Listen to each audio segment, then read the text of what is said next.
All right, gentlemen, the April 13 meeting of the Electric Services Assessment Steering Committee meeting come to order, please. Ms. Hall, will you call a roll? Mr. Smith? Here. Mr. Donahue? Here. Mr. Turpin? Here.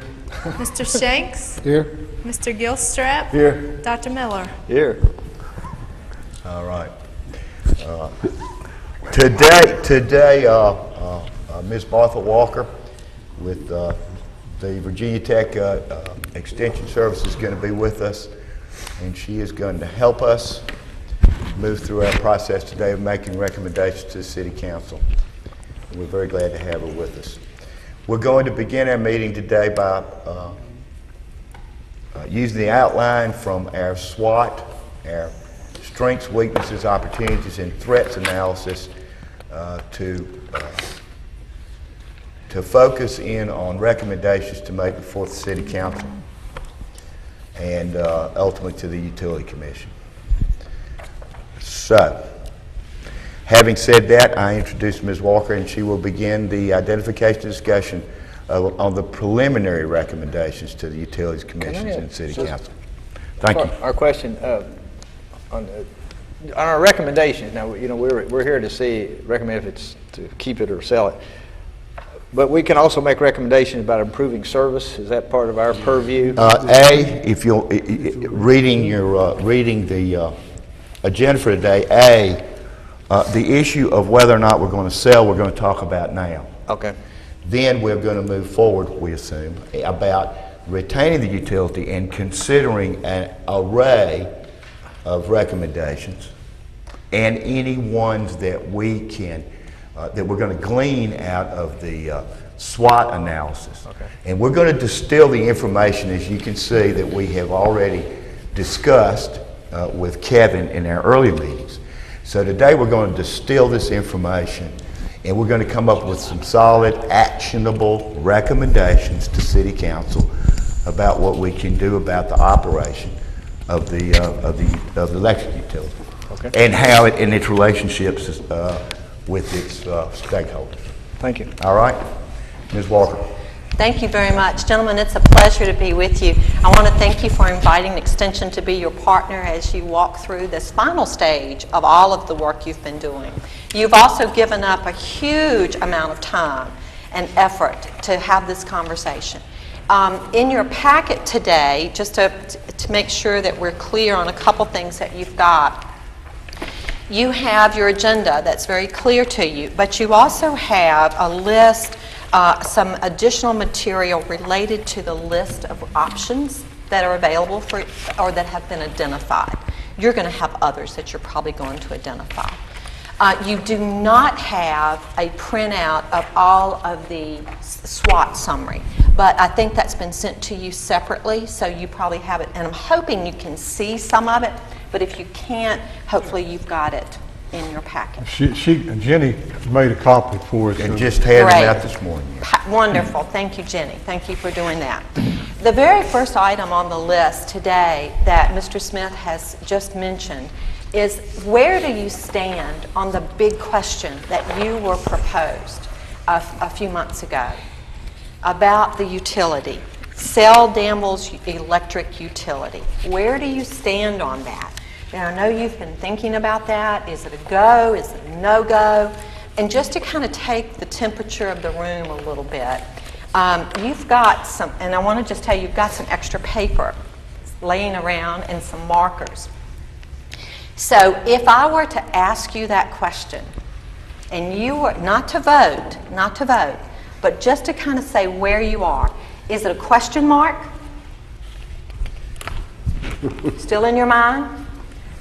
Would you draw a down arrow that said, absolutely not, I would not vote, I would not approve that sale? Or is it an arrow that goes up that says, I'm in, I think it's the way to go, I think we ought to pursue it with gusto? So I'm going to give you three options. You got a few markers. Oh. So is it a go? What? Is it, nope, I'm not in, down? Or is it still a question mark in your mind? So if we still have questions that aren't answered, it'd be a question mark. Be a question mark. Okay. That's exactly right. If we wanted to sell part of it, it would still be a question mark. It'd be a question mark. Okay. It'd be a question mark. Are you all in? That's an up arrow.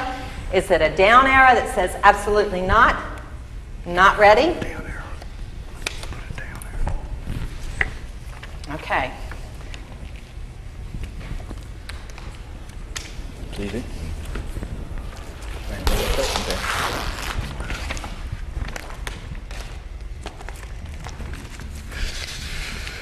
So let's play a little bit.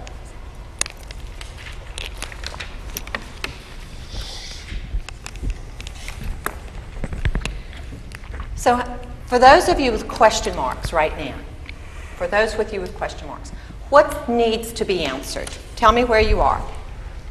Who has a question mark? Where are we? In reviewing the document that's in our package, selling Danville's electric utility, the only question mark I have is sale price. And it clearly states, I had figured we probably needed a sale price of, or clear $250 million to generate the similar income to the general fund. And this document says 200 million would do it. And in my mind, we have not been given information to show that a sale price of that amount is not possible or not likely.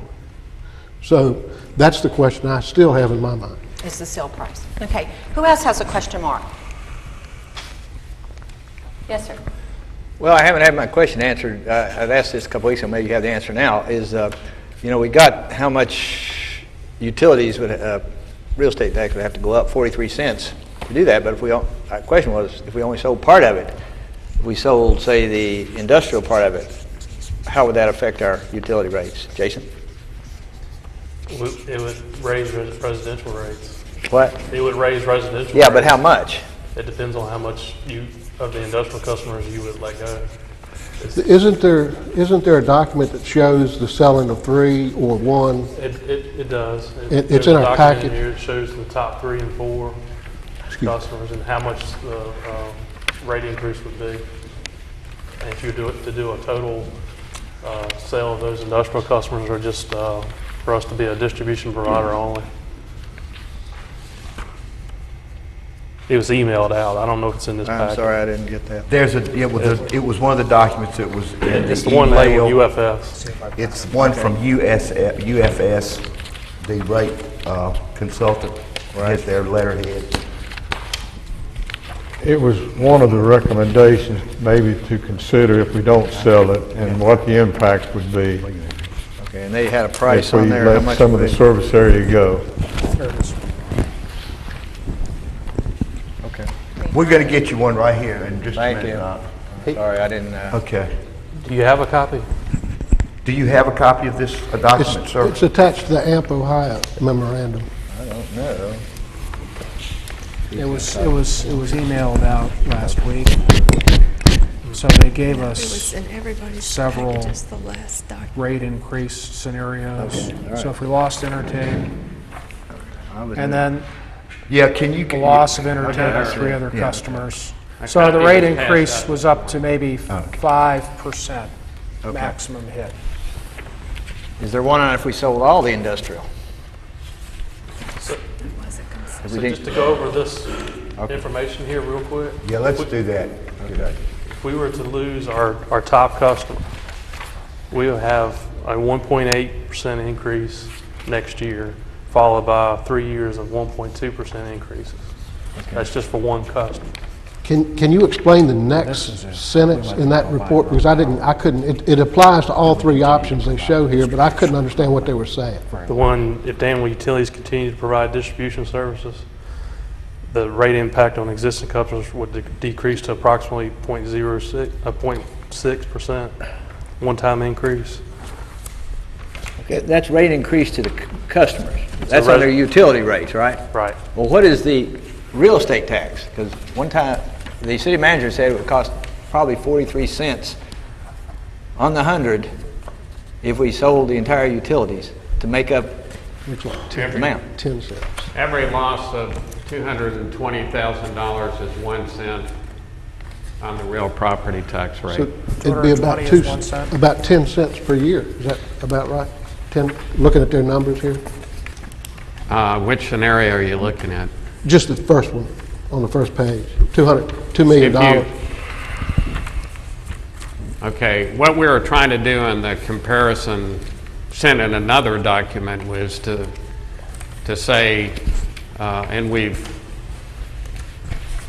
you know, just projecting this, if the typical residential rate payer had to make up the difference in real estate taxes compared to what they're experiencing in utility rates, they would be doing worse off financially than they're doing now. So this was all about the transfer to the general fund. It didn't have anything to do per se with rates. I understand that. But we got, you know, we're the ones that are going to have to vote on a real estate increase, council is.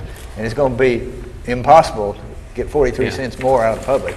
Go from 77 cents to, you know, $1.30 or whatever. That has to do with the transfers to the general fund or making that up somehow through a trust fund. But the adjustments in rates don't have any direct impact. I realize that.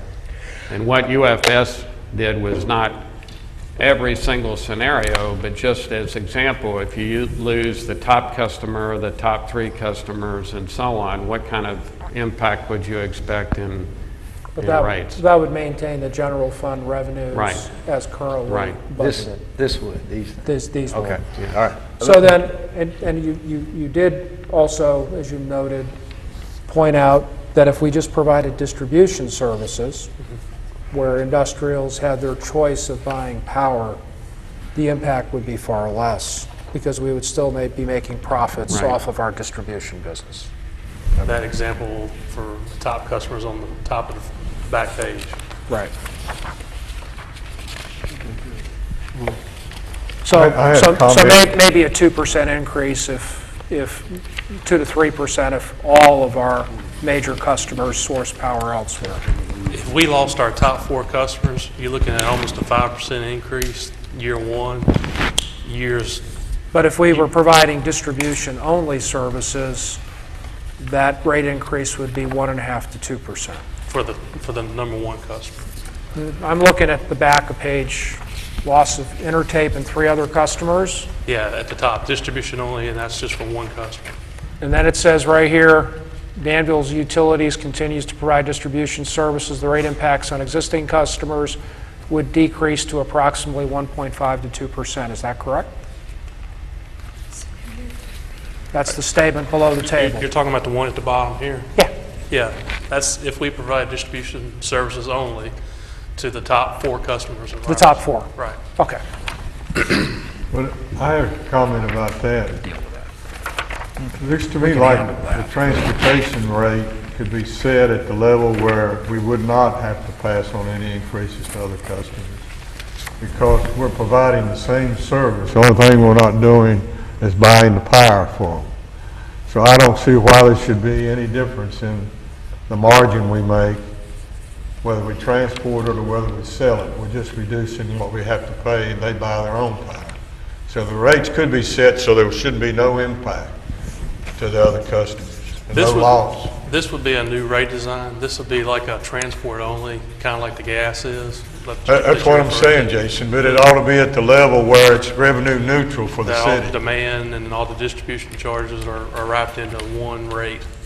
Yeah. But it could be adjusted, it could be revenue neutral, which it should be, because you're providing the same service. In fact, you probably have a little more problems balancing the scheduling.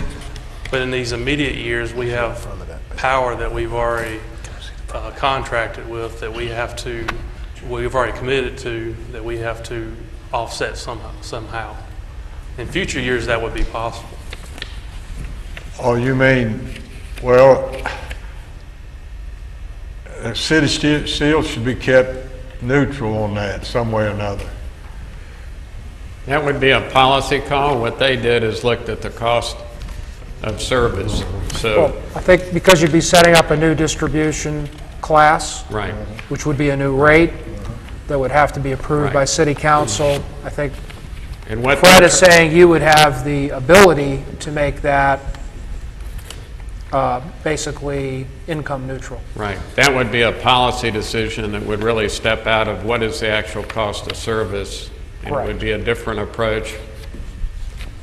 And what's not listed in this this document is the current stranded costs that we're recovering. Any customers that went this route would have to pay the current stranded costs that we're currently recovering from years past. Yeah, that's a good point. I forgot to mention that. Don't keep it, the catch up on the PCA has got to be covered too until we get back to, out of that problem. So they got to share in that too. As you are moving through this discussion, are you identifying new options that you want to consider? If so, start jotting those down. If think there are new questions, let's get those on We're the just board. kind of addressing some of the questions they have. Now, back to the sell price. I think the sell price is actually higher than 250 million.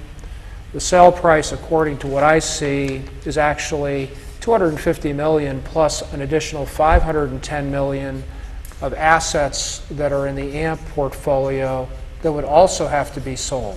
Now we have a risk. We have a risk that we can't sell them for that face value, Right. When I mentioned which the is pretty 200 large, right? when I mentioned the 250 million, that was a number that I had come up with as needing to clear to Right. subsidize the general fund, the similar amount that the electric fund is today. Right. So that's a clear number, not a total number. But we've got an additional 510 million that we would have to be of assets that are currently in our power agreements with AMP that we would have to sell at current cost or at current investment. How healthy is that? I mean, does AMP have people lined up for these generating assets? The question's never been asked. We would have to issue a RFQ or a bid process and see what the responses would be. Complicating that somewhat is we are the second largest AMP member behind Cleveland. It's very unlikely any single AMP member would be interested in buying our complete share in any of these projects. So what you're going to find if it were put out and made available to existing AMP members is you're going to get subscriptions of portions of our amount. So we could sell, 2/3 and be stuck with the remainder. And as long as we're stuck with any of the remainder, we're obligated for that power purchase, which we would then resell, presumably with AMP's help on the market. The question then is at what price? Would we be taking a loss? We could make a profit. Right. But it's an unknown right now. And you also have to take into account that this is a two-step process. Those AMP assets that we have obligated ourselves to obligate us to make mortgage payments on a generating plant, but we have also contracted to have a take or pay. We have got to buy that power contract for a very long period of time. And I want to go back and reiterate what Judge said. There are two parts to this. There's one thing to say we're going to sell our part of the generating asset, and maybe we can find somebody to buy that and fine. But we got to find somebody to take that power too. And I'm not sure that AMP is going to let you do part of it or one of the other. It's very complex. It's something I believe has never been done before with AMP. And we are treading on ground that could take a long time to even find out exactly what we can do and what we can't do. And we may still not have an answer, a resolution to these questions that we can live with. And I think it's going to take a long time. It's going to be very disruptive to running our electricity utility here in the next 3 or 4 years. Mr. Gilstrap. One of the, Wait a minute, I'm going to pause that for a second. Oh, I'm sorry. And Mr. Gilstrap has been all right. waiting a I long thought- time. And then I've come right to you, for Mr. it. Shanks. no, I thought I had raised my hand, that's why I thought you were calling me. My apologies. That's all right, I'll get you. To me, we have a simple question to answer, and how we go about it could get complicated. But I simply ask the question, if we sell, do our customers our citizens' rates go down? And if they don't, then why are we talking about selling? That's a question to you. Do our rates go down if do our citizens' rates go down if we sell the No. power company? It's not likely they would. Not likely. Well, may I follow up on that? Please. Because we were told by Appalachian, just the last, APCO, or American Electric, that this very last time they were here during one of our work sessions, that their customers are not subject to congestion charges. And they also aren't having rate increases over the next couple of years according to what the General Assembly passed.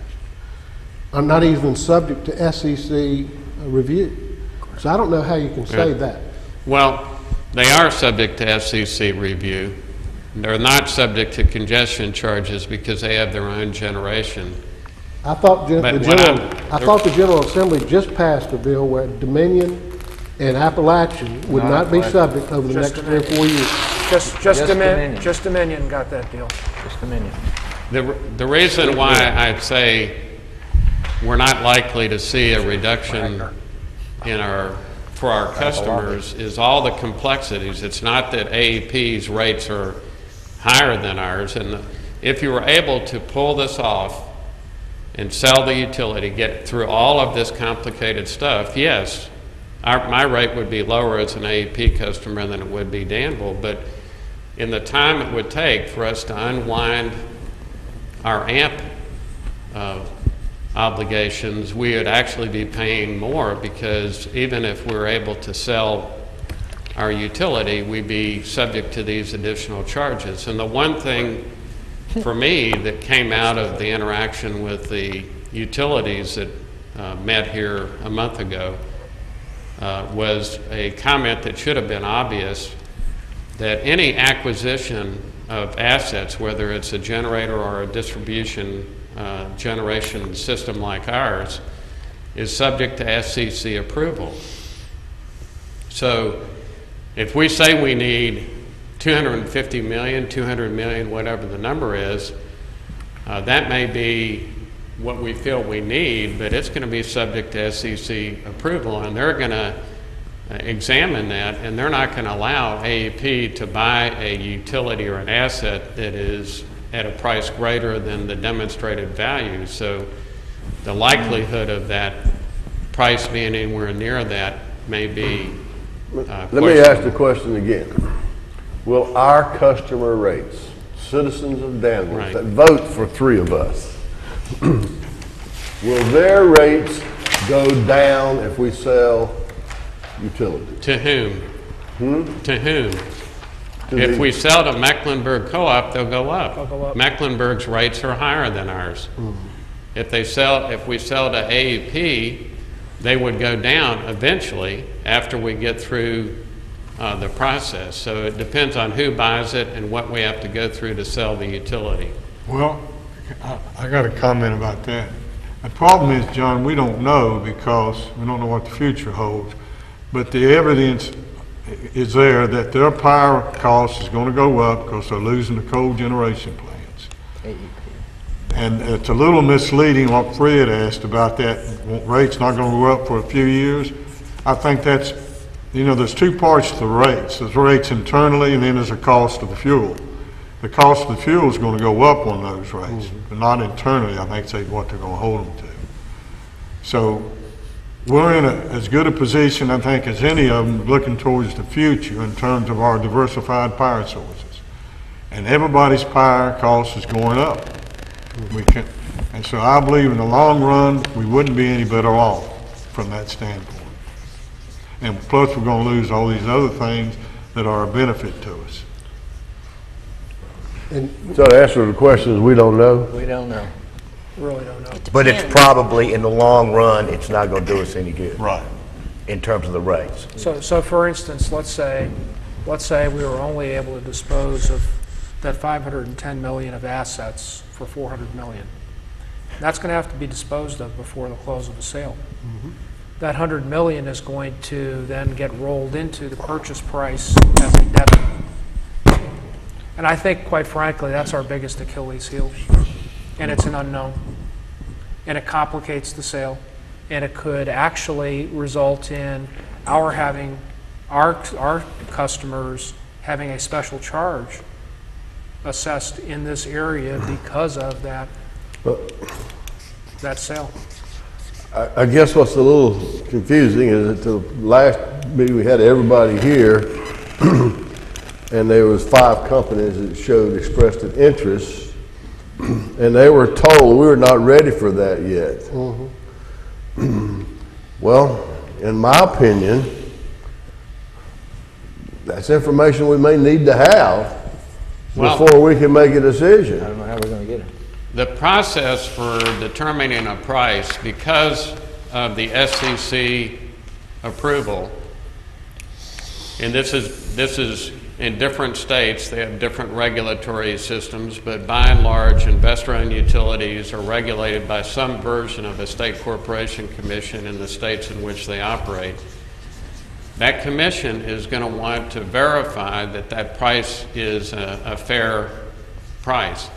So what utilities do, and what we ought to do if we're going to sell the utility, is go out and secure the services of a qualified engineering firm that would go through and not just depend on our assessed valuation in the tax system, but go through and literally count every asset of the system and value But we it. can't make that decision, Joe, till we know the price. Well, I'm We saying can't get the price till they give us information of what they're willing to pay. what I'm trying to explain is it's an unfortunate It's got to go out. catch-22, because before they give us a price, they're going to want to do what I'm describing here.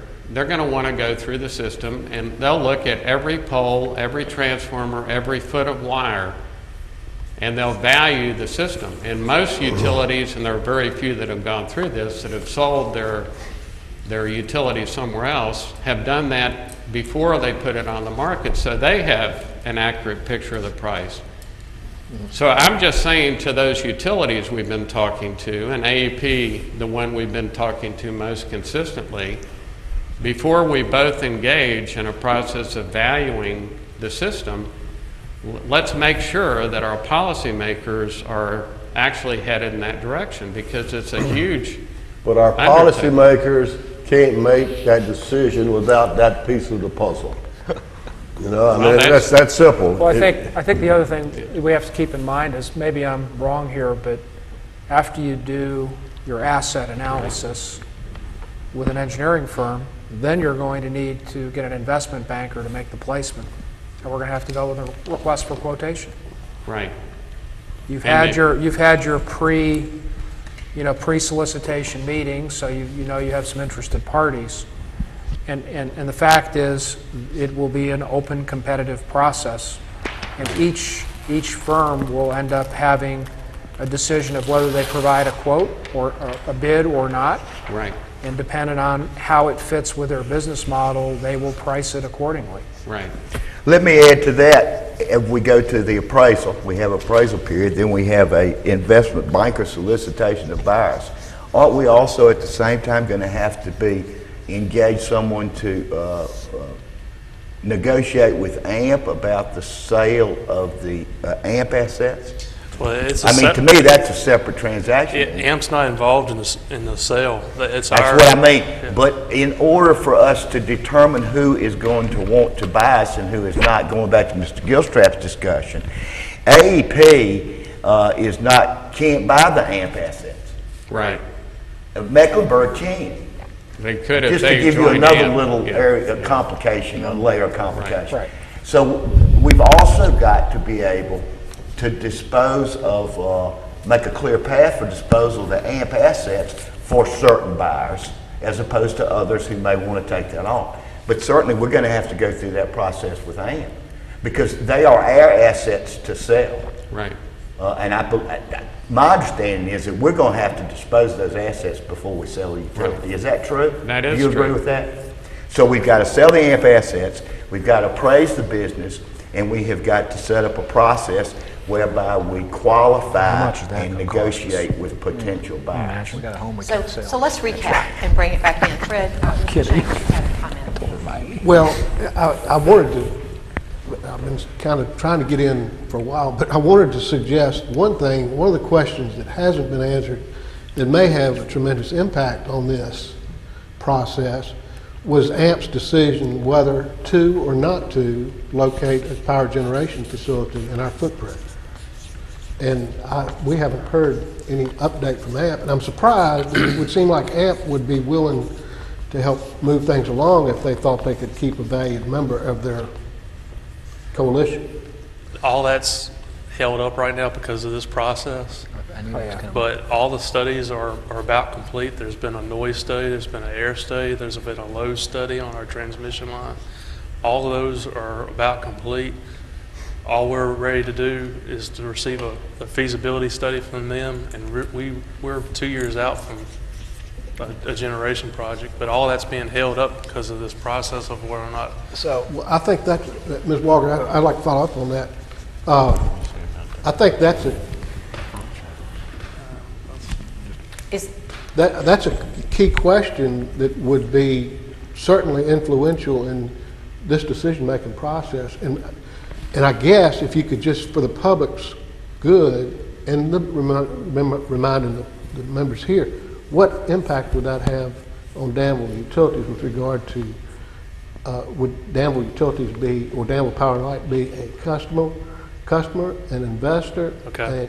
And how would that impact congestion and rates? You remember our discussions about 1 CPs and 5 CPs? Right. And this is information I've received from AMP and the studies they've done on Danville.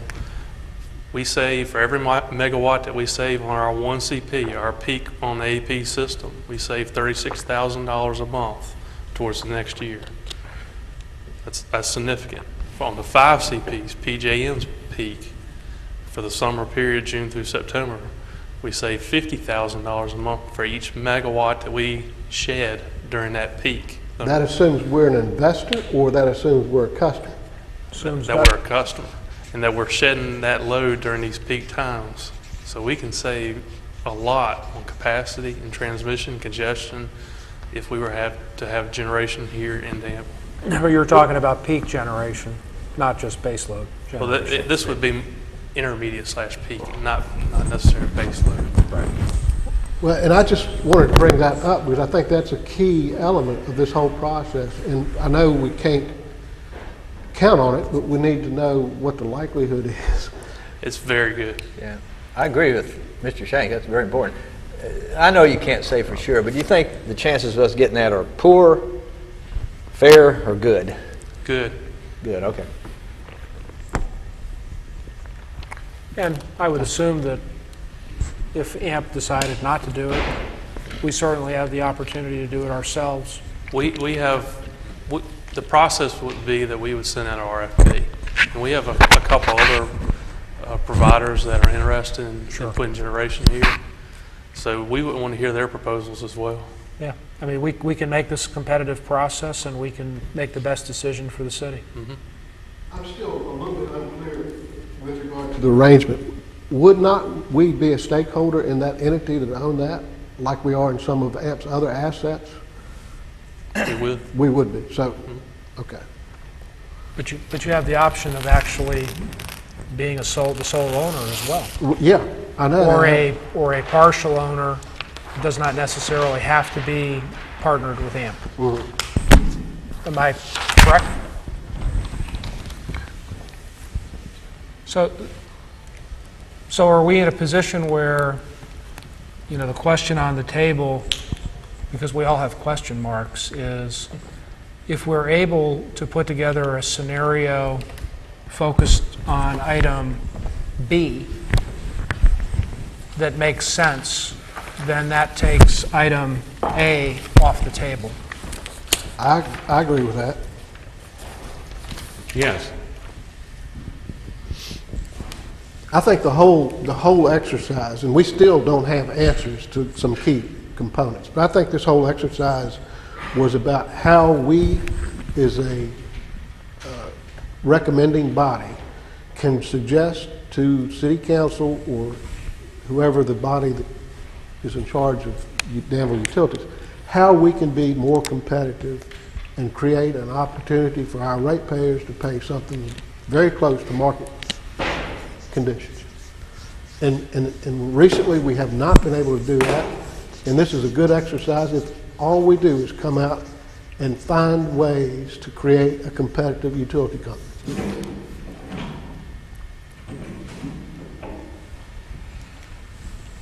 Yeah. So, am I hearing at this point that we are going to go set aside the cell question and move on to see if we can come up with a group of recommendations to council that will put us on this mission of creating a more viable, customer-friendly electric utility? Let's sell the entire thing, lock, stock, and barrel. You want to sell it? No, that takes selling the entire Right. thing, lock, stock, and barrel off the table. And Sure. then other Yeah. options come up. Right. Right. I go with that. All right, so let me make sure I just heard you. I couldn't see this side of the table, Ms. We're Walker, we're looking for some kind of, I understood what was just said. So, Mr. Smith, you want to repeat what has just been recommended? Now, what I just said was that at this point, it seems to be the consensus that the issue of selling the utility is going to be set aside for now in order that we may follow a path, the mission being to help us create recommendations for City Council in order to create a more viable, a price-friendly, more viable, long-term Competitive. public utility. Mr. And Shanks? we're going to do whatever we need to do in making those recommendations. Okay. Mr. Shanks? I agree wholeheartedly. Mr. Gilstrap? You're in. Mr. Shanks? Yes. Mr. Turpin? Yes, Mr. Donahue? he's yes. And he said yes. He did. All right. So this whole thing about setting up steps, that's out. Out. Gone. Now, let's use your questions that you've built. Let's use your assets and other things. And let's think about the whole piece about how do you become more competitive? How do you become more viable and more proactive in what you do? What would be some things that need to happen in order to get you there? Well, these items listed under B there, I think, is the ones we probably should discuss in All right. that order. All right, We'd we've address got, that. absolutely. These are called the options. So think about, look at the options that you have listed under B. Which one would you want to start with? Mr. Well, Shanks?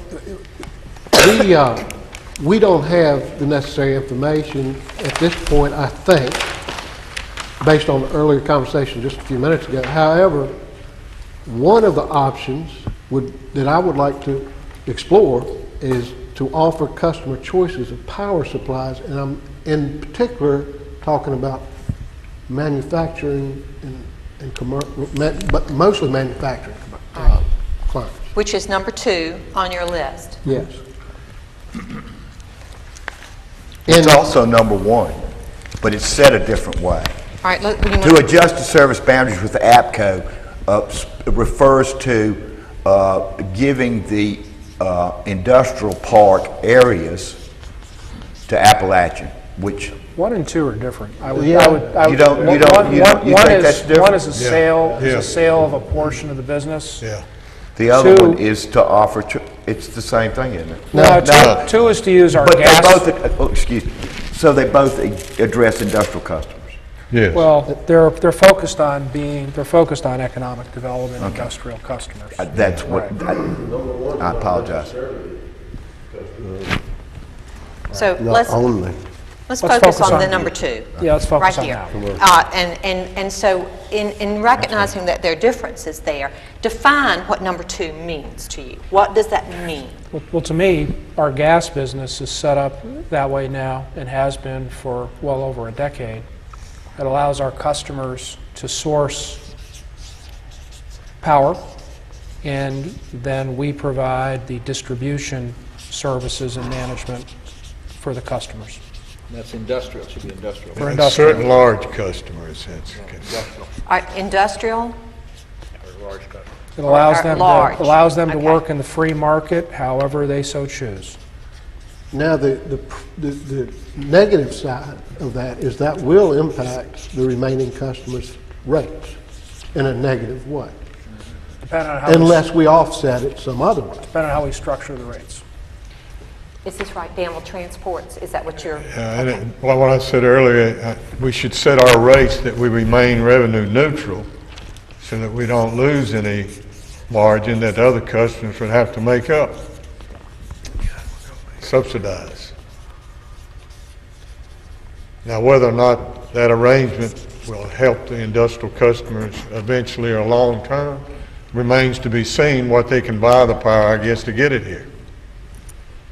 All right, so when you're building this model, this new model, you think that the gas model might be something that you can use as a template. You also are saying that one of the criteria you want to include relates to the rates, that you have to be revenue neutral. We can consider that.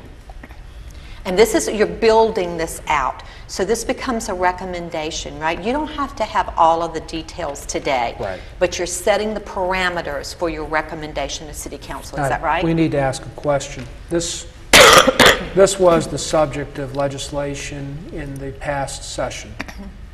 Does Danville have the ability to do this now? Yes. Okay. All right. Well, why haven't we done it?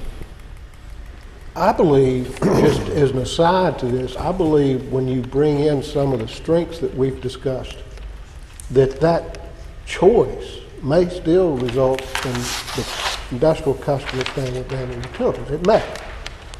But to have that choice, I mean, the local reliability has got to be a huge impact on the industry. Well, so let's go. Look at your strengths and look at also your opportunities. You have those on your list. If you were to do this, which strengths would be used? Which opportunities? How would you address some of your challenges, your weaknesses, your threats that are out there? If you were to do this, how would you use your assets? Local reliability, local workforce reliability is one of the strengths that I believe will come into play. Right. They would still have local reliability and operation. The top one, customer Top one. service. Right Yeah. here? Is it The customer- relationship with customers? Yep.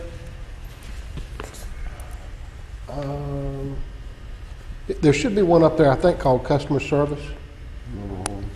Customer service, recovery from outage, help customers Yes. pay bills?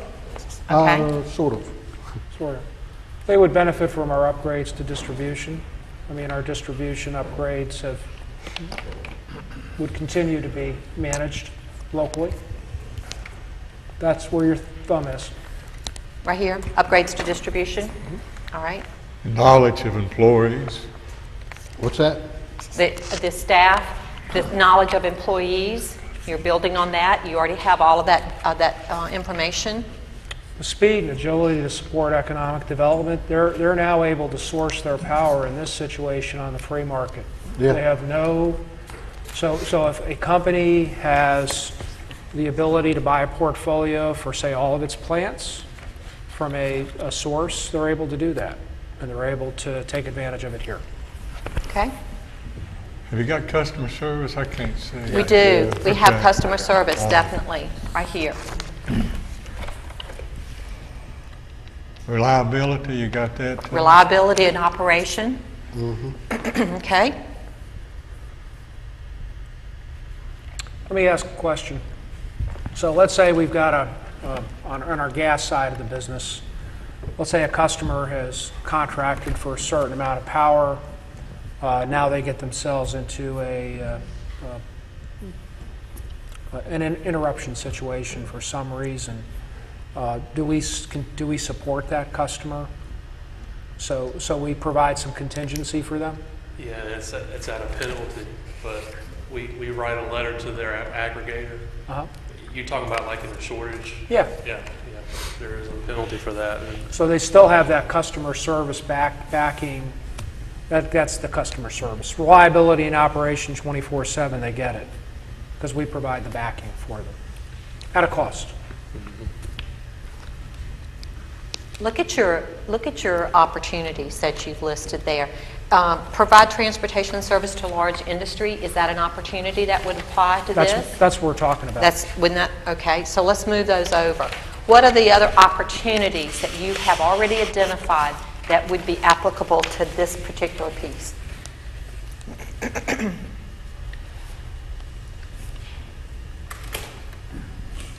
Can you see them? You also should have them on your printout as well. Determining what's best for customers, I guess, would be, we're trying to do what's best for the customer there. That's on the list here. Okay.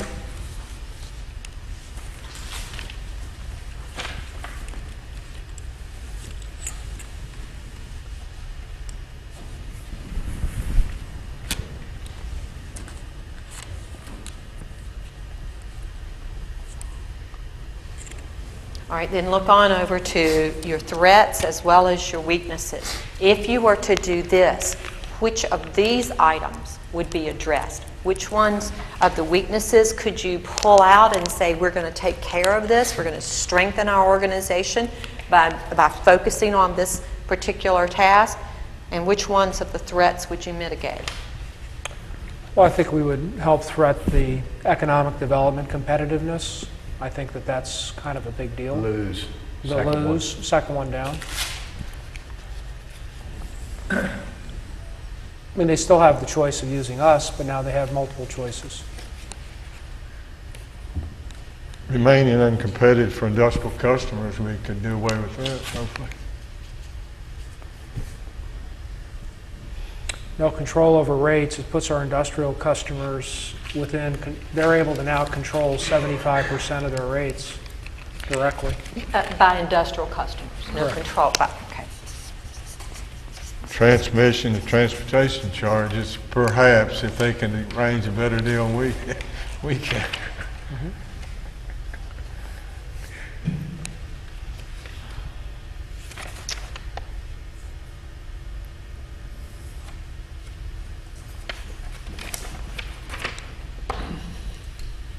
What about all these weaknesses?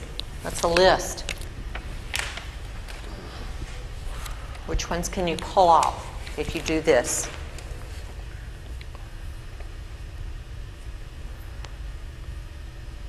Cost of supply, I guess, for them, hopefully. You agree? Yes, and large increases in capacity charges would be a weakness that would be eliminated for the industrial customer. Okay. If, say, it went with Appalachian.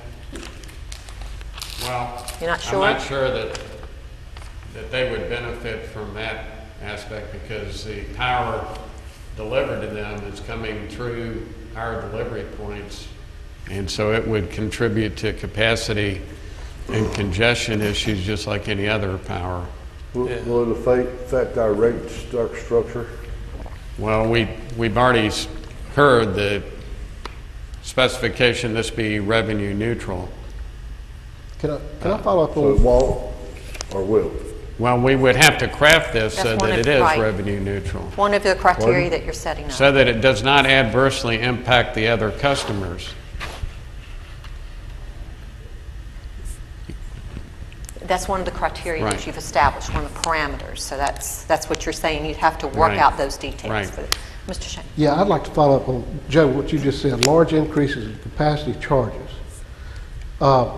I'm a little confused because the Well- capacity charge would be, Appalachian would be providing the power. Well, let's say that an industrial customer buys from Appalachian.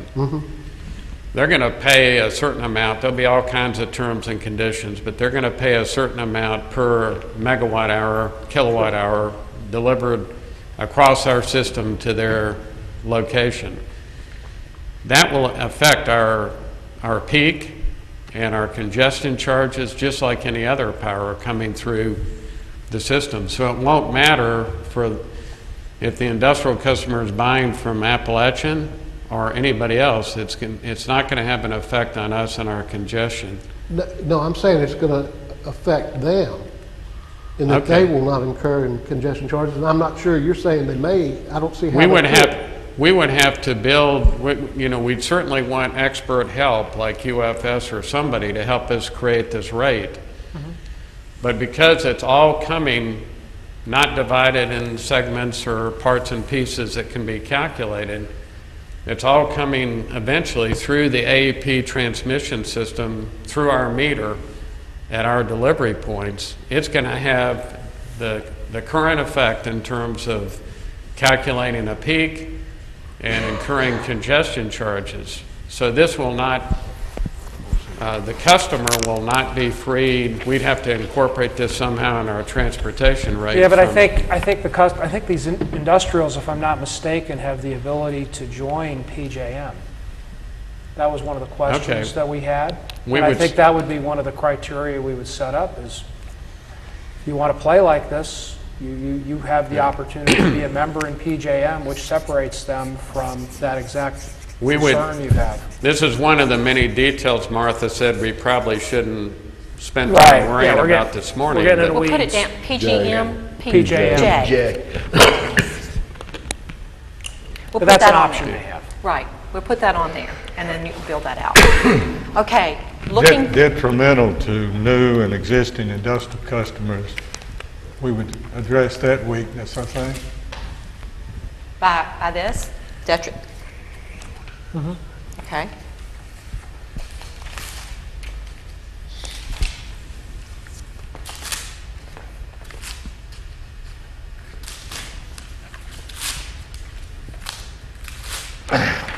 Okay, look at what you're going to do. If you're going to use your strengths, you've got customer service, you've got relationships established, you have upgrades, you have reliability, and you have knowledge base. Those are your strengths you're going to use. You're also going to explore the transportation piece. You're going to work with customers to find out what's best for them. So it's going to become tailored. You are then going to address some of the threats that you have seen out there. If you do this, you're going to work on competitive advantage. You're going to make sure this, the industry is competitive. You are going to give industry more control options over their rates.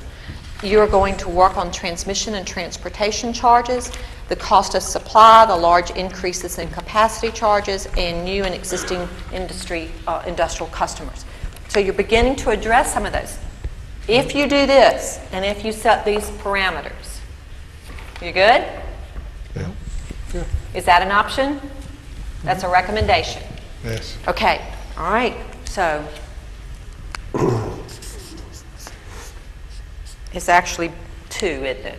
We'll put a 2 in there just so you know. All right. What's another recommendation? Is there another recommendation that should be proposed? Mr. Shanks, you're shaking your head. Yeah, I think if nothing else, this list of recommendations coming out of this study, just going right down to the next one, hire a power supply consultant. Okay. To A, develop a plan to reduce transmission and congestion charges, and assist in the planning and purchase of power on the open market.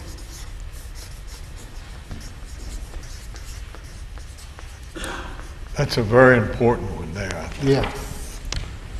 Can I give an update on that? We've actually already issued an RFP on that and received them back, so we're a step ahead on that. But again, it's kind of back to our gas model. I think we assumed that our AMP membership provided that for us. I'd like to. Unfortunately, it doesn't. You know, they are unfortunately concerned regarding things besides just us.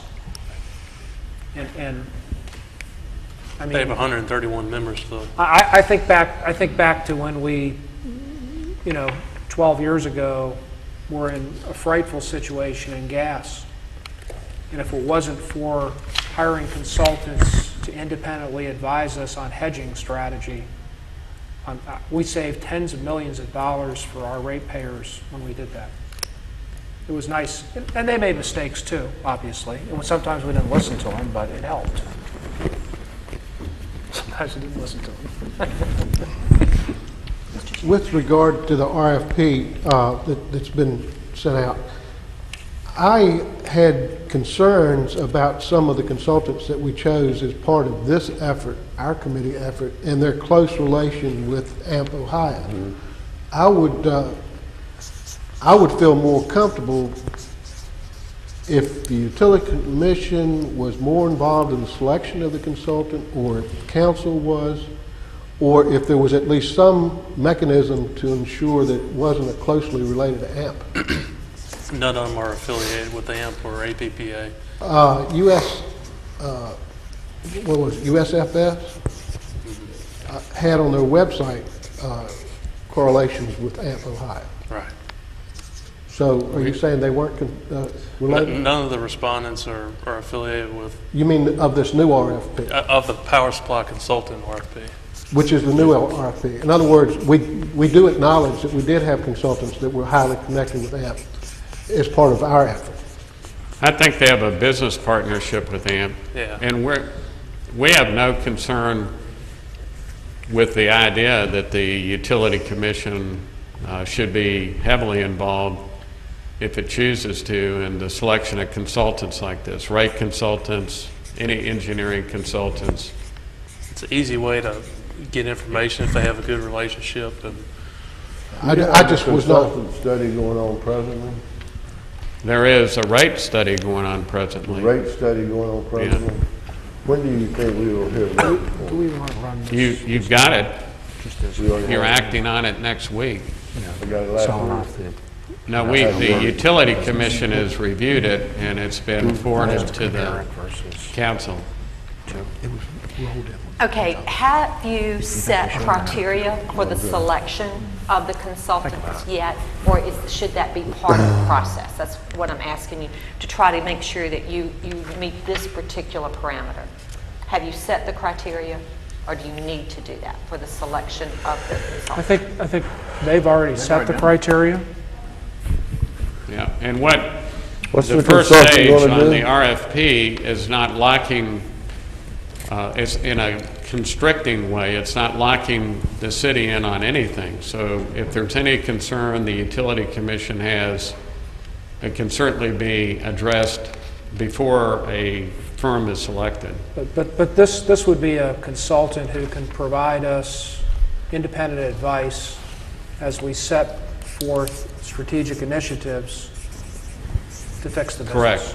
Correct. And I think that's very important. And I think it's saying, don't want to have any ties to AMP or really any power generation. Is it true that by now, how many, the RFP's going out, so you haven't received any responses? Have you received responses? Did you have more than one response? yes, Okay. I believe 4. So there are people out there, there are professional companies who, by virtue of what they do, which is to consult the customer, that aren't necessarily tied to the suppliers. Right. The nature of this, the business they're in is going to put them in the camp of the buyers, not the sellers. You have some that have partnerships with municipals, some that have partnerships with providers, the investor owns. So you have Okay. different levels of consultants And here. different levels of expertise, experience, if you will. Okay. To me, it would be important if the Utility Commission was certainly involved in vetting or in examining the credentials. And I think that's important so the Utility Commission can get a feeling for how the people operate, the language they speak, so that when moving forward, the people on the Utility Commission are more familiar with them and feel like they're involved in the information that's going to come to them later.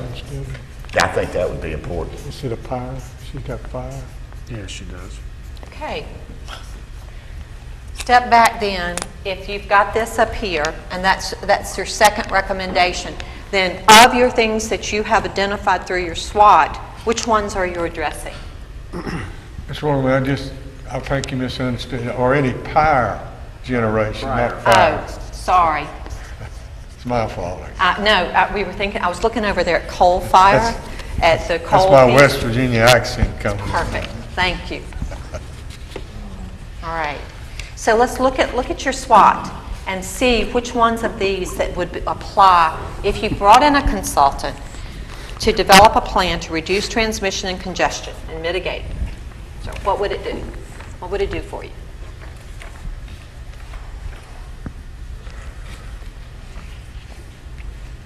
You talking about the strengths now? Strengths, opportunities, your threats, your weaknesses. I think this one actually is providing us independent counsel to help evaluate other portions of item B that we're working out now. I'm not sure if actually this is going to have a direct tie to things, other than the fact that we are without a director for utilities and electric. And that might help. It's really going to address a whole lot of the weakness, I think. Yeah, I guess it would. Yeah, you're right. First of all, it's generate very little power, buy power from others. They'll advise us on that.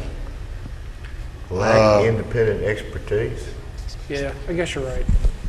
Lack of independent expertise. Which, let's I help. took lack, fourth down, fifth down, sixth Fifth down. down. There you Right go, here. lack. Yeah, it is. Cost of supply, it's going to help with it. Okay. Yeah, I'm looking at them and I don't see cost of supply. Is that under the weaknesses as well? It's on my list, I don't know. It would help with the lack of significant peak It is. shaving. Oh, We here it moved is. it over already. I we moved it over. That's all right, I found it. I found it. Lack of significant peak shaving assets,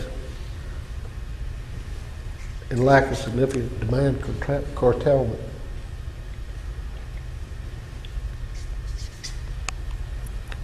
I want you to see how by you taking certain actions, you're addressing your concerns. And if we can identify which ones are being addressed, then you can write to that, and then you can go back. Once you have done this, you can go back and use this as part of the criteria that says, look, check box, we did it. I think they'll help us on the lack of generation during peak times, the orange one, right there. If you got large increases in capacity charges as a weakness, can we address that? Have we already pulled that off? It's over here in the ag We've market. already, right, I'm going to move it back so you, because I was almost hiding it. Apologize. So not only is A going to be part, but also where B is up here.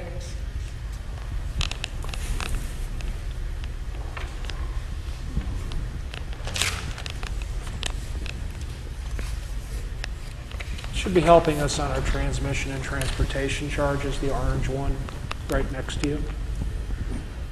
No, Right here. yeah. You might want to just put them all back. I might as well. Opportunity using outside consultants, Let me find explore out. lower cost supplies in the in-state or south of us. That's definitely an opportunity. Yes. Last one, right side, bottom. There you go. Okay. What else do you have, Dr. Miller? Maybe we could get some advice on how to improve our negative public perception and the frequent turnover of management. Maybe give us an idea of what we're doing wrong. It's the top, frequent turnover of management.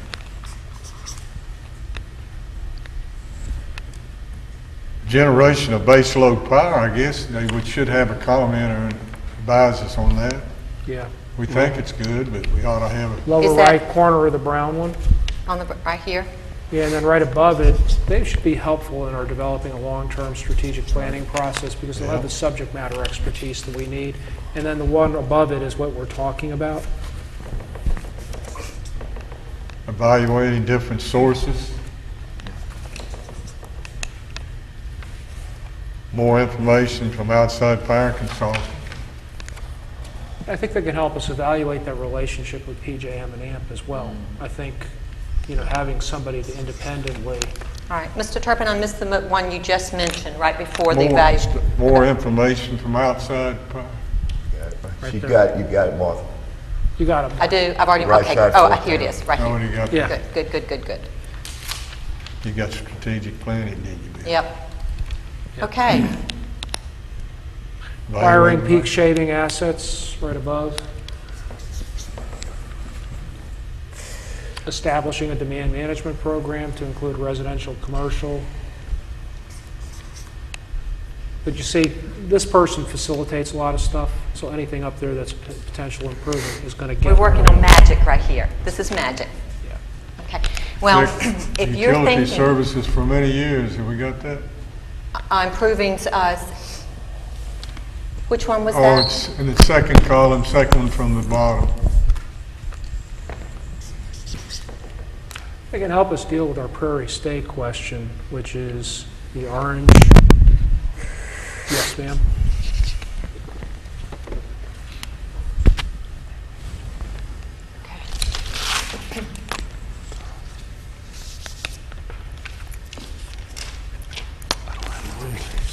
Okay.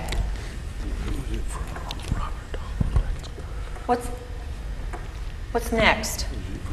You've got 2 recommendations. Is that it? Are there others you want to address? There were 11 out there. Let's keep going.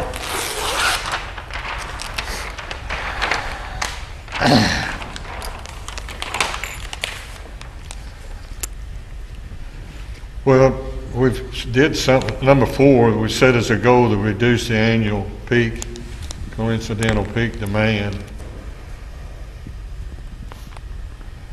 That's number 4. You felt like that was going to be addressed by A? Yeah, several, that's probably already been addressed. But I think Well, that's going to require, public relations. well, I mean, if we're going to reduce the annual coincident peak demand, we've got to be able to demand manage, right? We have to be able to demand manage, and we have to be able to peak shave. Is that correct? Do we have to do both? Wouldn't there be 2 ways of doing it? If we're trying to work on the 1CP, there's 2 ways to do it. Either cut the volume on the system. Right, which is demand And there are management. 2 ways to do that. You can have behind the meter, can't you have behind the meter generation? Peak shaving. Peak, yeah. Or you can go out and get the industrial customers, or you can have a demand response program for your industrial customers. You can do it for your residential. Sure. Well, eventually. So But what, what I'm saying is there's 2 ways to attack the problem, one on one side, one on the other. Right. And I don't see why you can't try. I mean, we do demand management now with several of our industrials, so you can expand that.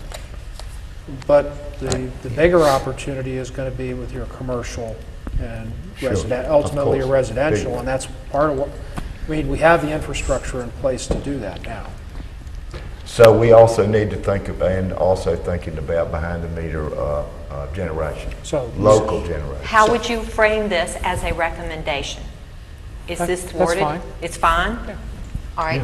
So reduction of annual But coincidental we're going to have peak some demand. we're going to have some sub-bullets that come right off of here, right under Yeah, this. we're Just gonna- put that up there. Yeah, right. Just as it is. So, yeah, As it is. that's the You're topic done. sentence, that's the topic. You can just tape it.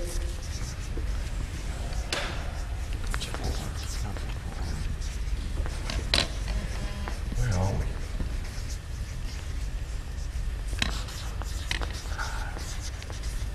All right. So what do you need to do this?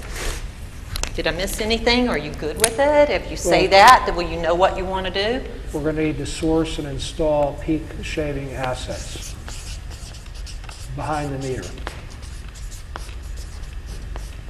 Say that one more time. Source and install peak shaving assets behind the meter, or behind the gate.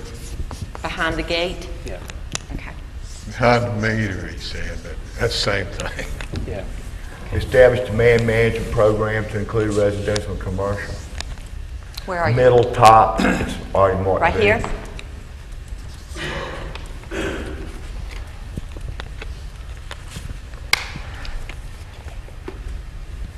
Do you already have any assets, any strengths that you can apply to that? All of them? Most of them? Incentive programs originating out of the utility department. All right. Well, and that improve outreach incentive, which is on the brown, left-hand side, middle. Demand curtailment program for industry. Strength. Where? Blue, left column, midway down. Ah.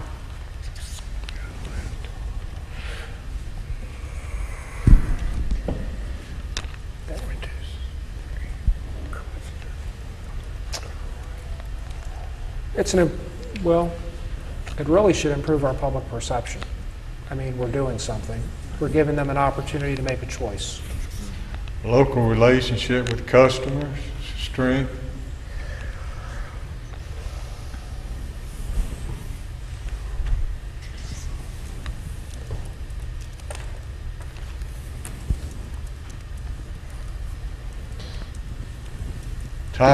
Daytime of use program, strength.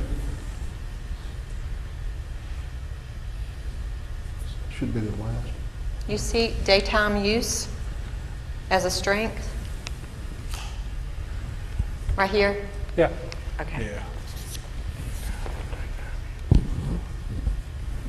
Hey, Fred, you want to ask that question about the solar we were talking about? How solar might fit into something like this? Well, so far, solar would not address our congestion issues, but I feel certainly at some point it will.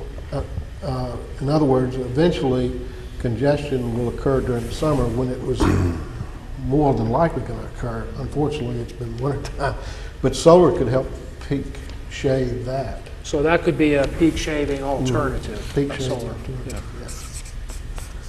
And did we have, did we list as far as weaknesses that would address would be peak shaving and demand curtailment? I don't know if they were listed yet or not. Weaknesses of lack of significant peak shaving assets and lack of significant demand curtailment would both be addressed. Did we check those off yet? No, we did not. Right here. Yeah, lack of generation during peak times. And what was the other one, Mr. Shanks? Significant demand curtailment. It Well, would be also a weakness. They should have been kind of together. It's over in Maybe. the yellow, in the yellow, right. middle column, second from the bottom. Thank you. Okay.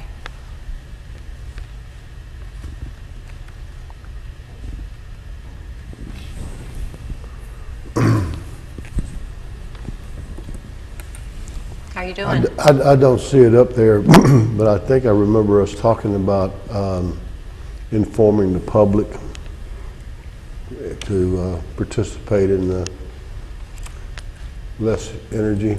What'd you say, John? To educate the public? Yeah, letting the public be aware to reduce their consumptions during the peak periods. Yeah.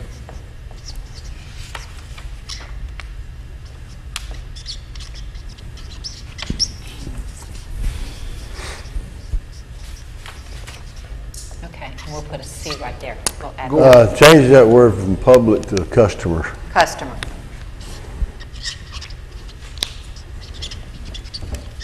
Okay. Okay. With regard to another weakness addressed by item C, it would be cost of supply would be addressed. Cost of supply? And that's not up here?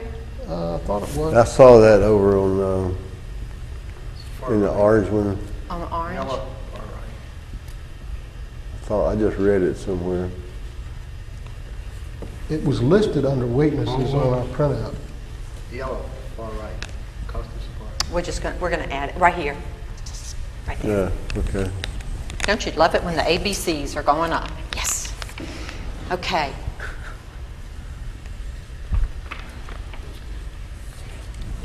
What else? Anything else you want on this recommendation? You're good with it? We can come back. Remember, you're laying it out. You'll get a chance to review, and we can take a break whenever you get ready, Mr. Chairman. But I want you to look while you're rolling. What else?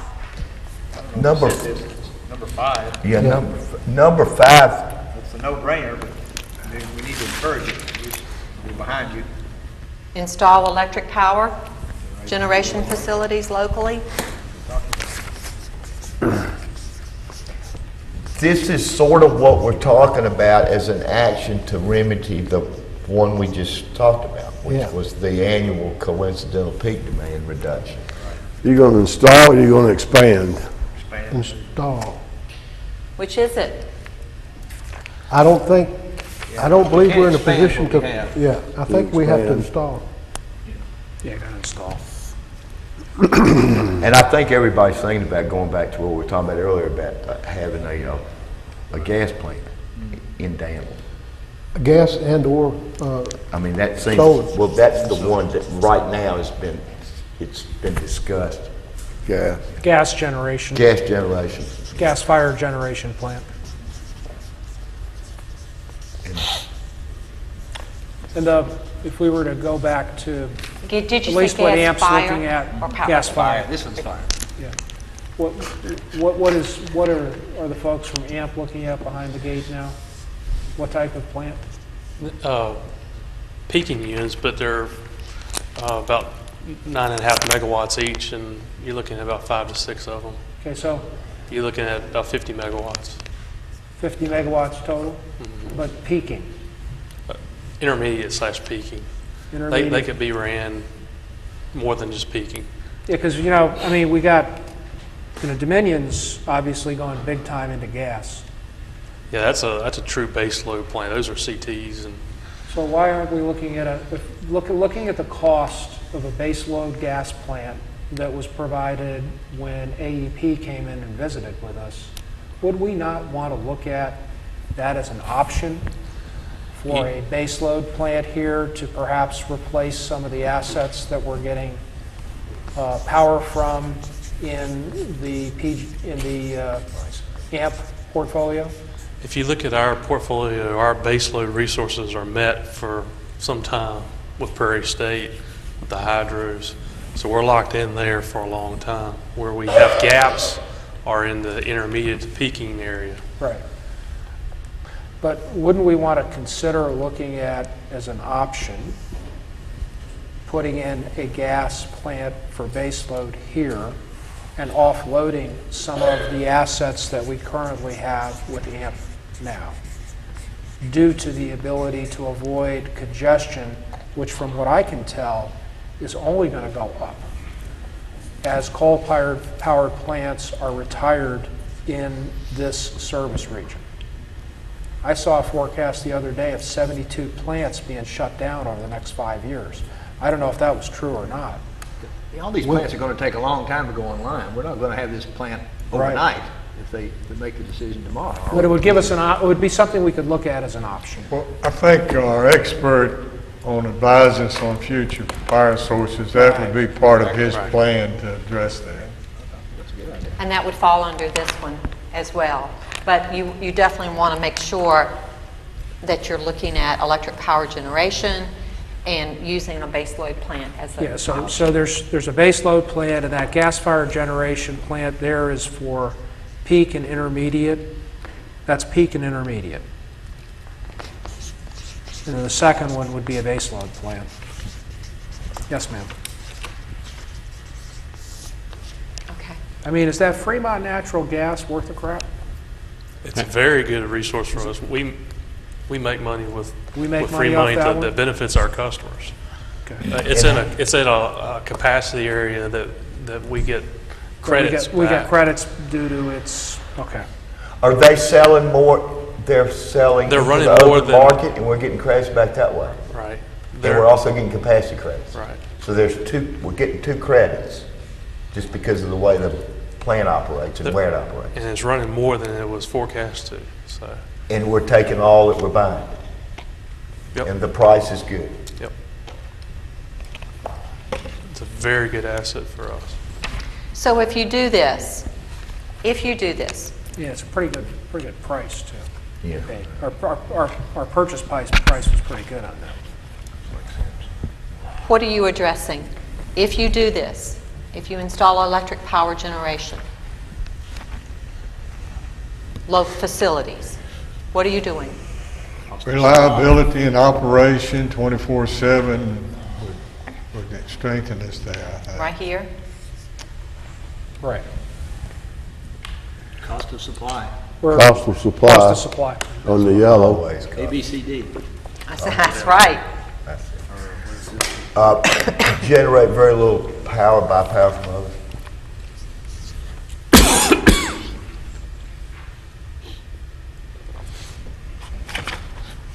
Fire portfolio / AMP, that was strength.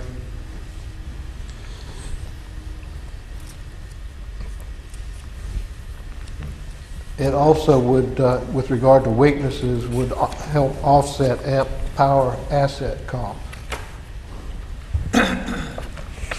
Right here?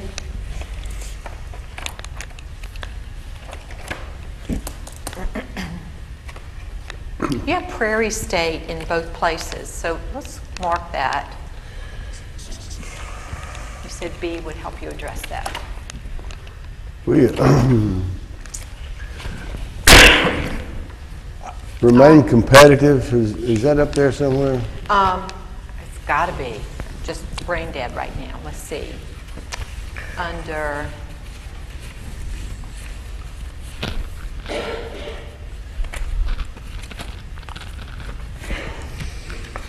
let's get that up there.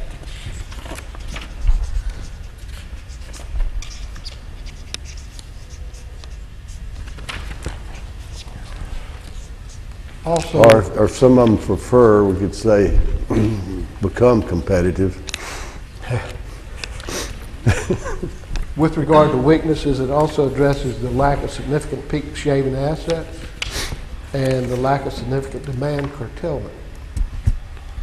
Actually, no, just the first one, just the first. Just the first one? Yeah. Okay.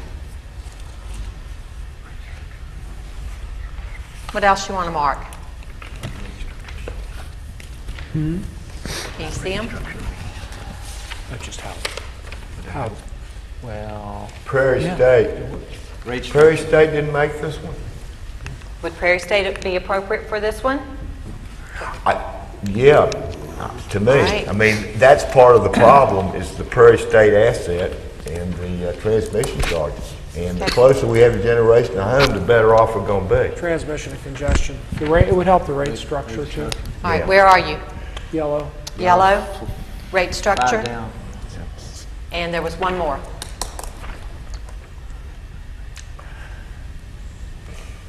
How about continued shutdown of coal-fired assets in the region? That would be a threat that would be partially eliminated. So that's a threat. No new coal assets, is that the one? Well, that would help offset that. Offset that one. And also this one as well. Okay. It would also help offset the lack of generation during peak times. Okay. Do we have the cost to develop or build a gas-fired generation? So it'd be part of your due diligence. Right. Okay. Got it. I guess it had to be a feasibility analysis on this, you know, to really determine if it's the right thing to do. How will you get that? Consultant should do it. Go back up to B. Is that going to be, we're going to put CB? Okay. This person has got to have magical powers. Y'all remember that when you're selecting. Okay. Are we good? All right. Moving on. It's time to use the different side of the wall. With regard to the next item, I'd like to include some wording change and include it as part of the recommendation would be item 6, sell some or all of Danville's Prairie share, and not just Prairie State, but in other assets. Consideration of sale of assets invested in Prairie State and other AMP assets. That hadn't been considered in A? It should be included in B. We not discuss that in A? We did not. This has all been B. I think she just, I think this is in B. This one is in B. Sell all of some these has been in B, I think. Yeah. Ms. Walker, I think when we started out, you had A, but really it's all B. Well, I think, if I'm following correctly, she's taken everything in B and doing an outline with A, B, C, and D. B's a subject matter expert that's going to help us do some things. Right. This So- is the hire the consultant, the subject matter. Would this be part of the consideration, which is item 6 on your list of options? Would this become part of this role Yes. under the consultant role? Yeah. Okay. Yeah.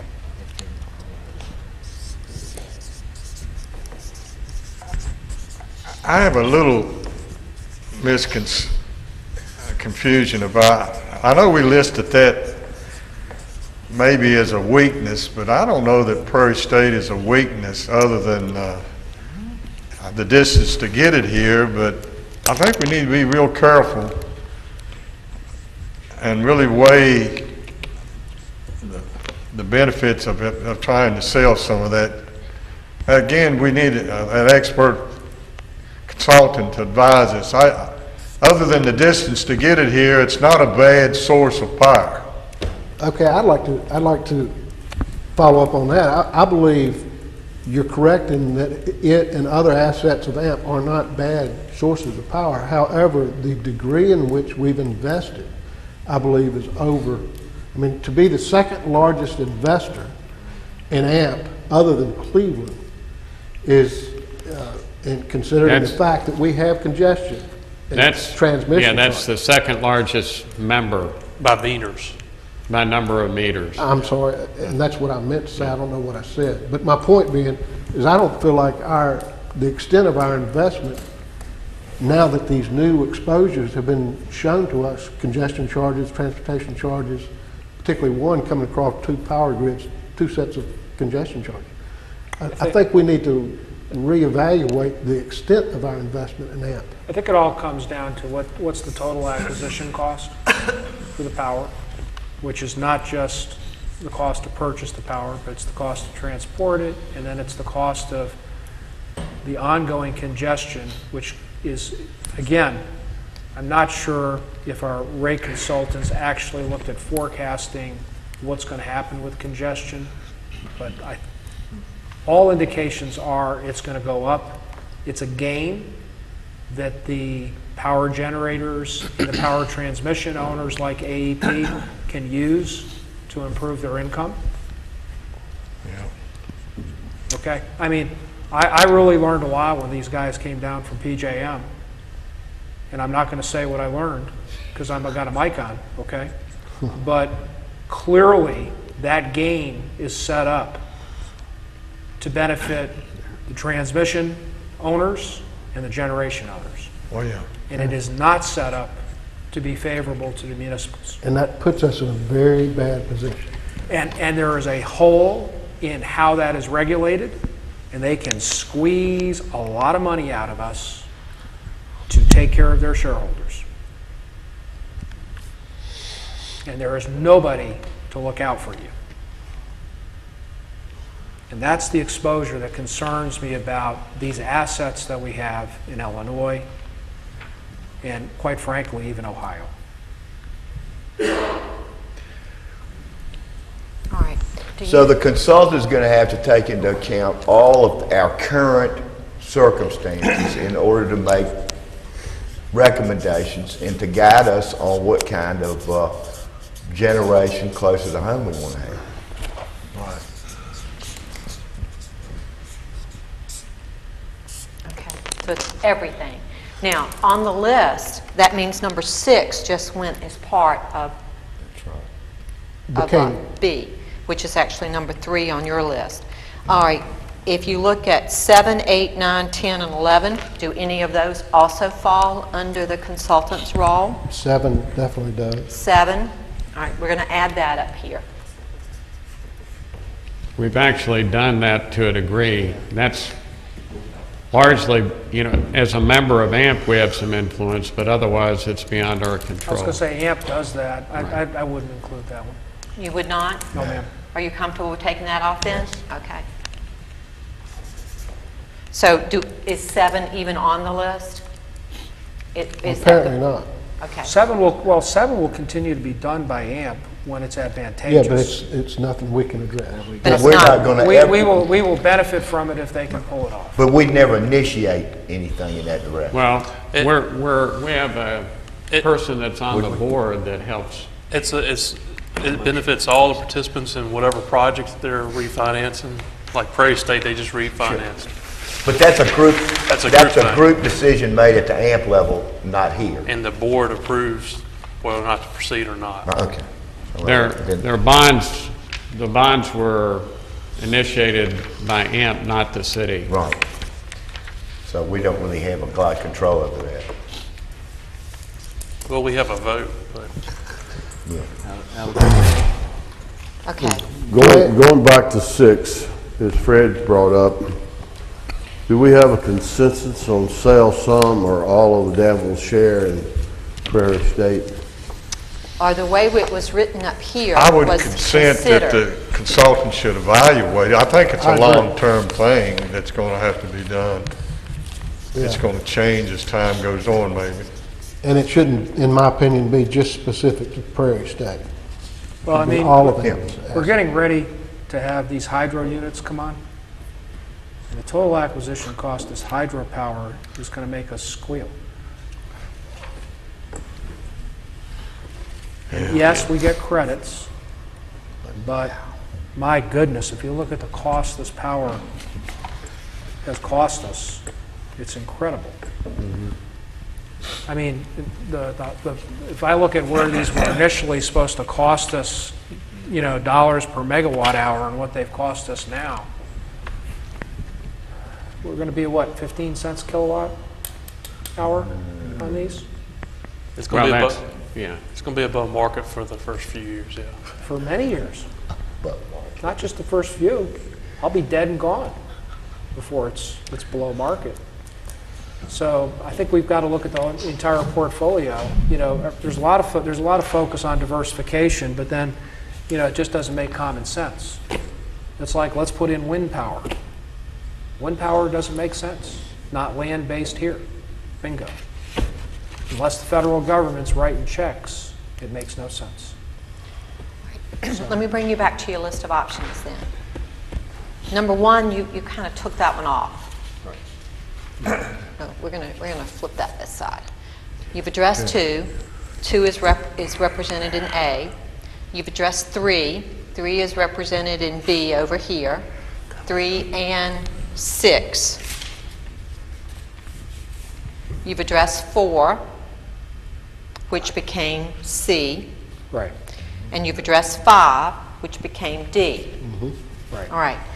Now you're at 8, 9, 10, and 11 are still on your list. Where do they fall? Are they separate items? Are they included? 9 would be included in B. Would be included in B?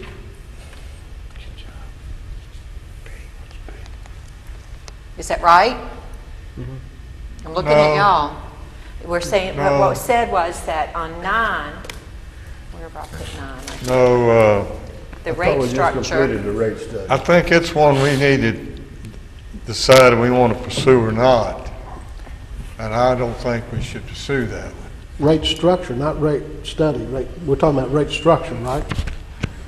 Well, modified Danville utility electric rate structure, if you look over in the explanation of that, it means shifting some of the cost to other ratepayers to reduce the large industrial customers' rates. And we're going, didn't we suggest that we would consider allowing the large industrial customer to make a choice? So we're going to Well- have to address that. Well, but it's different, Fred, as I understand it. You're just saying the definition is different of the modification. It means shifting, increasing the cost, say, to a I got you. residential customer to lower it. That's not the same thing as allowing I agree, transport. I agree. And I don't think we want to pursue that one. Right. That's my thought. Taking it off the table? Yeah. Not sure. All right, I'm going to turn it up for the moment. All right, so what about implement rate stabilization? Where does that fit? Does it? Well, What does that mean? Yeah, I'm not I missed that. because it means trouble in the past. That's what exactly, Fred, exactly. That's why we got a $20 million PCA hole. Jason? We could purchase blocks of power for, I'm talking about several years out, that are cheaper, and use those savings now and stabilize some of our rate structures. So we could buy power cheaper, I'm talking 2020 to 2022, at a lower megawatt hour charge and use those savings to help That's the stabilize same, rates. the same thing we did before, Jason, but are we, before maybe we just thought we was gonna buy it cheaper. Do we know we're gonna buy it cheaper? We actually purchasing, we're actually locking in and So it's purchasing. not at an a rate. unknown. It's not unknown. It's just leveling it out, Right. knowing cost. And we're shifting those savings from all in future years to current and stabilizing throughout the time period. The only Okay. unknown, though, would be the cost of power in that year that we Right. purchased. What Down you're the road. doing is you're putting a higher priority on knowing what your rate is Right. and You're taking, hedging against the future and price. taking the risk that you might have guessed wrong and having rates that are too high. It is What we a did last gamble. time was we used forecasted rates from Prairie State, and then Prairie State didn't come online on time, so. And the that- difference here would be, that rate stabilization was based on Prairie State. We went and bought an asset that we got, whereas what you're talking about is going and buying a future contract that's Right. only for a certain period of time. And certain We haven't bought part an of our- asset, we just bought We're just, a purchase contract for a hedging. certain period of time at a price. you're talking about using the Before you take futures that market down. to hedge. That's all. Can we include that under B? That's exactly where it goes. That should be under B. Should be under B? Yeah. That's something they would advise us on. This is all about that. I think we actually thought it was under there. Okay. I want to go back to,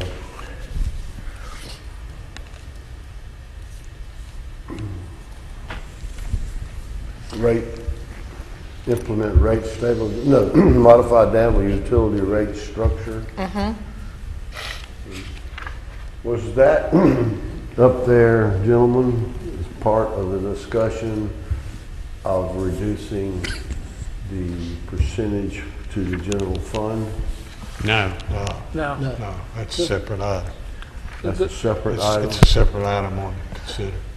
Yeah, this would be, This is sort of that cross-subsidization issue between industrial and residential customers. Right, Wasn't yeah. that where that came Unbalancing. from? Was the rate structure. yeah, so right now, what you would do, we don't technically own assets, but we do, because we have long-term take-or-pay contracts where we have $500 million invested.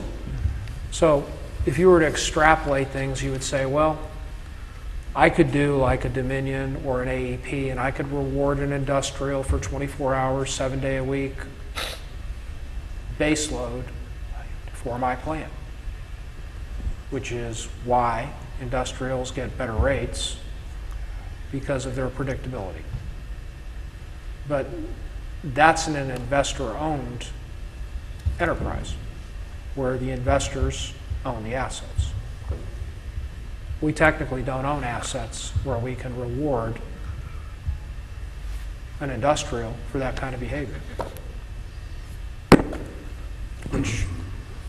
So we would have, Okay, so to 9 actually, and 10 are two separate yeah, Yes. pieces. yeah, we would actually have to intentionally subsidize our, we'd have to intentionally subsidize our industrials at the expense of our residential customers, and then we would have to justify it. 10 does not want to stay. And that would be a very difficult justification because we don't own assets.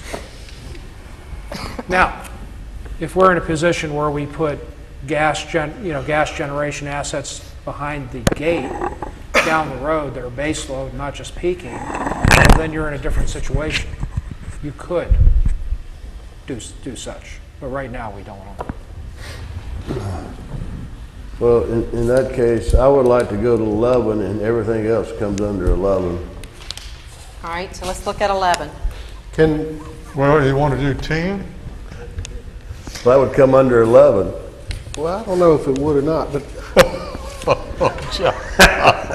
but I would at some point like to clarification of what 11 means, because all along my concern with the utility commission or with our operation is having elected officials involved in the rate making and the policy of Well, I think this comes back to the study that was done for us in the checkup, and the fact that there was some confusion over who the utilities director reports to, and I believe that's kind of how that came out.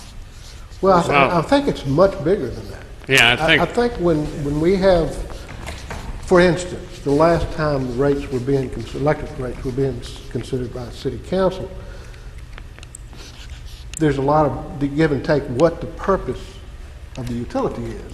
And is the purpose of the utility to provide power within certain guidelines with a certain return, or is it to provide other things too? And that makes me want to know what exactly is an independent governing body if it's not what we have now. I think the Hometown Connections folks simply observed that in most cases, the utility is separate and legally at arm's length from the city and has a governing body, and in fact, all the rates and everything about the utility is operated as a municipal but freestanding entity. Right. And I think what they were saying was you have an unusual combination of roles and responsibilities and authorities that they're not accustomed to seeing. But that was the result of a considerable study done about 15 years ago when the Utility Commission was established, and a contingent of citizens were selected, and they went and visited other communities and came up with the arrangement we now have. There's no right or wrong way to do it. It's just a local government's decision about what authority to give to the Utility Commission. Who appoints them and who's? In those cases, normally they're appointed by a city council, but once they take office, they're completely responsible for the operation of the utility. It's a freestanding. Bristol, who happens to be involved in a big scandal right now because of some embezzlement and other things, is an example where that's a freestanding utility board. Harrisonburg operates on a similar fashion. So this is like Supreme Court justice. The president appoints them, and then they're independent, or whoever are the. They serve their term until the council. Until they die. Well, City council persons would also be appointed to the commission. Would be no reason why that couldn't be a part of the structure, but it's all up to the local government how it's cast. As it stands now, the utility commission member, the city council member of the utility commission does not have a vote. Right. And that could be changed here. That was just a decision made 15 years ago when it was set up. But getting back to my point, I would be in support of that because I really believe the utility commission gets into the details on a monthly basis, whereas the council is given a short synopsis of what's happened. And in the meantime, there are political forces pressuring council members to make decisions that may or may not be in the best interest of the utility. So I would strongly encourage that we consider an independent governing body for the utility commission. Well, I would too, as long as it's very, very, very clear that the council.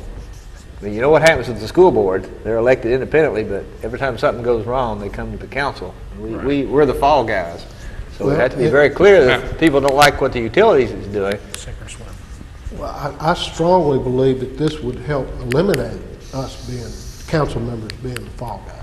I think it would go a long way, and I too support doing it. And with council representation, with voting rights on there. I mean, not all council, but with just one person, one or two, to keep us Maybe a couple.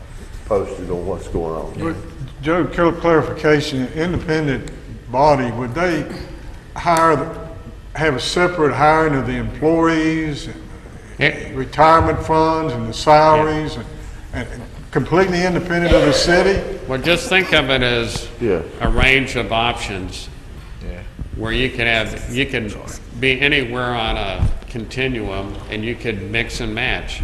I happen to think, and I worked in a local government where I was the county administrator, and by virtue of being the county administrator, I was automatically on the utility board for that community. They had, just like Danville, they had electric, gas, water, wastewater, and they had a range of authority that was specified by their code, their ordinances.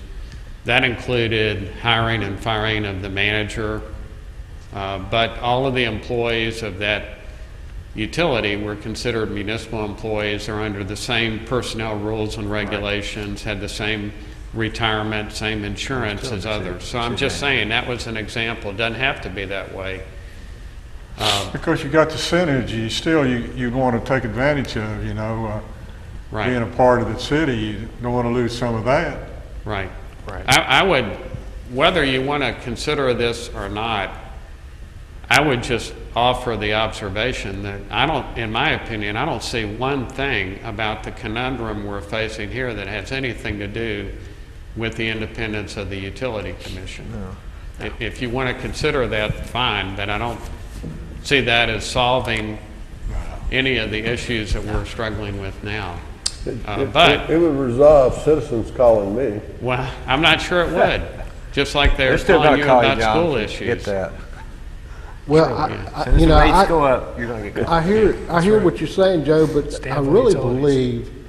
believe that it could be considered, I mean, as prices continue to go up, the cost of the product continues to go up, it becomes more and more politically difficult for elected officials to make the necessary decisions. True. And I believe it is part of the health in keeping the utility. If we need something in place to assure us that the utility, Danville Power and Light, can continue to operate in a cost-effective manner with the best interest of the utility involved.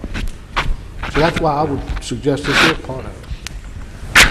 Well, I think if you look at municipal utilities across the country, most have set it up as being under an independent board with separation from the cities, and they do that for exactly the same reasons you're talking about, so that it's somewhat freer of political considerations, and it operates more like a business. But having said that, there are all kinds of variations on how that's done.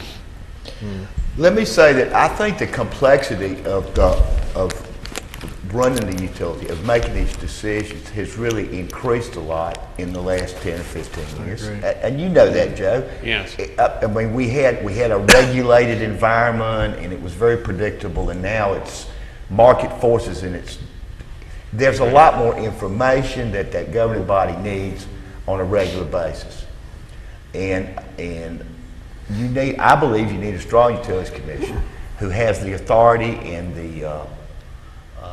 the permission to make sure they get the information they need in a timely way, and be more of a partner to the governing body in terms of really having authority to dig out this information and make these decisions. And the way this has been set up since its inception, to me, is, and the language in the ordinance, is to act as an advisory to the city council when the city council may require. Right. That's not a very strong mandate for the utility commission to actually engage in running the utility, making those kind of board of director decisions.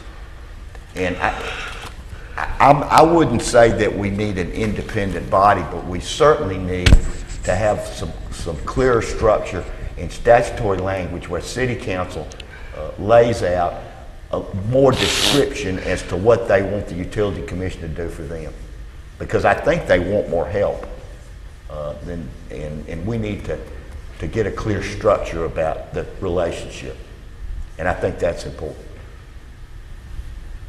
Yeah, as it stands now, the Utility Commission has decision authority on non-consumption fees and on service policies. And there are times when council members are saying, why in the world does the Utility Commission have the authority to do that? Well, your point's well taken, but the current code of ordinances very explicitly lays it out. It's a judgment call as to where that line of responsibility ought to be placed. And that's what I just suggested. If we don't go independent, we certainly need to broaden the scope of the authority and responsibility. And I'm talking about memorialized in the code that tells council and tells the Utility Commission members what their responsibilities are, and so they can become more engaged in doing the work, for sure. If this is your recommendation that you're going to make, then I want you to move back over here, and it is, the word consider is part of this, or evaluate, or assess, or design. You can change your verb, so you need to think about that. But of these things, especially when you look at opportunities, is this part, this one around greater involvement of the Utility Commission, is that part of this? Yes. Right. Okay, so that's going to be E. Is there anything else? This more lays out a more structural relationship with City Council, which would be Where is Right it? there, right where you right where you're pointing. Right here.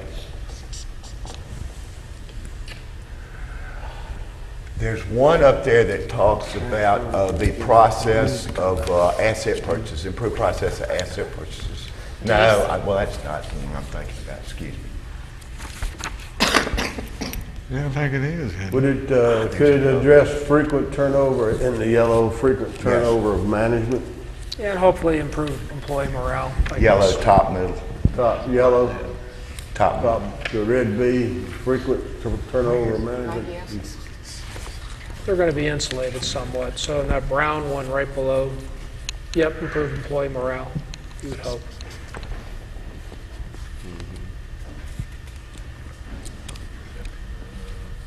Yeah, improve public perception. Maybe, yeah. Public perception?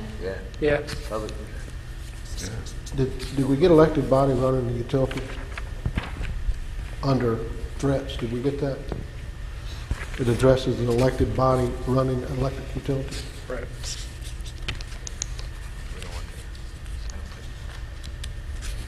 Oh, no. Okay. Define approval of capital improvement process. Middle row, right there, right below the blue. Below Mhm. School board's a good example of that.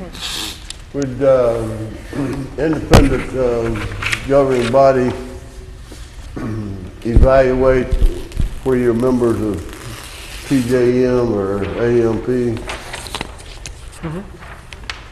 I thought we had no control over that. I thought we did. We don't owe We have- PJM. You have the ability to evaluate the relationship, right? Right.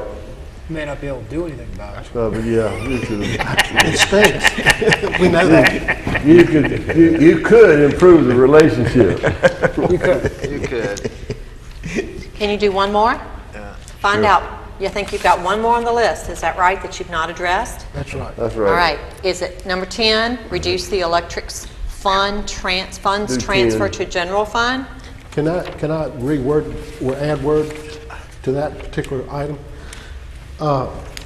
One of the biggest issues is that I think is a policy that was recently adopted by council based on the recommendation by this committee. I think that policy with regard, it has to do with the transfer of this particular item. I think that policy needs to be studied by the Utility Commission once more and evaluated as to whether that policy is an intended policy that best serves the utility, the Danville Power and Light utility. And that, So you're saying this comes under E? yes, this is part of E. It's the policy that is now in place, and I'm not sure we all understood the policy. The policy on the transfer of funds? Yes. Yep. I don't understand it. So the policy said 10 years ago was at 10 to 15%, but it hadn't been ranging that much. The policy that we adopted as a council a year ago set restrictions as to whether that fund could ever be decreased once it was increased to a certain level. Is that correct, Jeff? Yes. That's something that I think was largely missed by council, is that policy that city council adopted is one that does not allow backpedaling of the transfer It has a amount. lower cap. What are you assessing? Well, apparently it does, because, is this correct? The last 5 years, it's been 8 to 9.7, so we've backpedaled. The last policy, if He's talking about real dollars. we passed, It never reduces. It can't be reduced. Okay. The original conversation was always in terms of percentage of the gross revenue. Okay. The new policy, which was put in place in 2012, right? Which was a percentage of assets in service model, right? Right. It's, So first of all, the first point, you sort of changed the definition of it over time. well, there was never a formal Right. policy previously setting any percentage or any basis upon which the Well, it was transfer. sort of like, this is the guideline. Now we've got this policy that's based on assets, but it can't go, it can't ever backtrack. Right. right, once it, for instance, once it goes up an unusual amount, if it were to go up an unusual amount one year, you couldn't bring it back If down. it goes to 9.8, it can't go below 9.8. But if we make all these changes, or some of these changes, it's going to go down, isn't it? Not without changing that city policy. And that's, The city policy, there's no question, is looking at budget impacts and issues related to general fund and how you balance budgets without tax increases and so on and so forth. People get confused because they assume that that transfer needs to be calculated every year and reflect the value of the assets and go up and down accordingly. But that's not the way the council policy is set. The council policy says the concept was on the taxable value, were this an investor-owned utility. And just by the way, we do transfers for all 5 of our utilities, which is highly unusual for municipal governments. We do it for water and wastewater, just as we do for electricity. But the policy says we're going to set it at this rate, and this is how we're going to determine how much it goes up, if at all, from one year to the next. It doesn't say we're going to go back and evaluate the principles of this every year. We're going to have an audit of what the value is of the utility. It simply focuses on how much from year to year that transfer goes up, and that's based on the asset valuation. But that's all and good, but what the policy is immaterial. Because if we go to an independent governing body, they will handle this. It And they will depends. make the recommendations. It depends on how it's set up. yeah. The city council would never exceed that authority to an independent board. I would.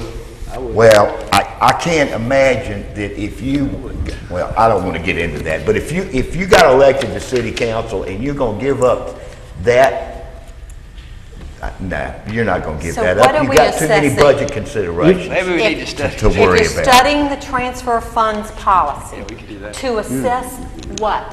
What is it, the percentage? Is it the percentage or what's included in the fund transfer? What are you going to assess? The methodology, I guess. Of determining, method of determining contributions. It's got to go down. Which has to be done by council. Well, this is a recommendation.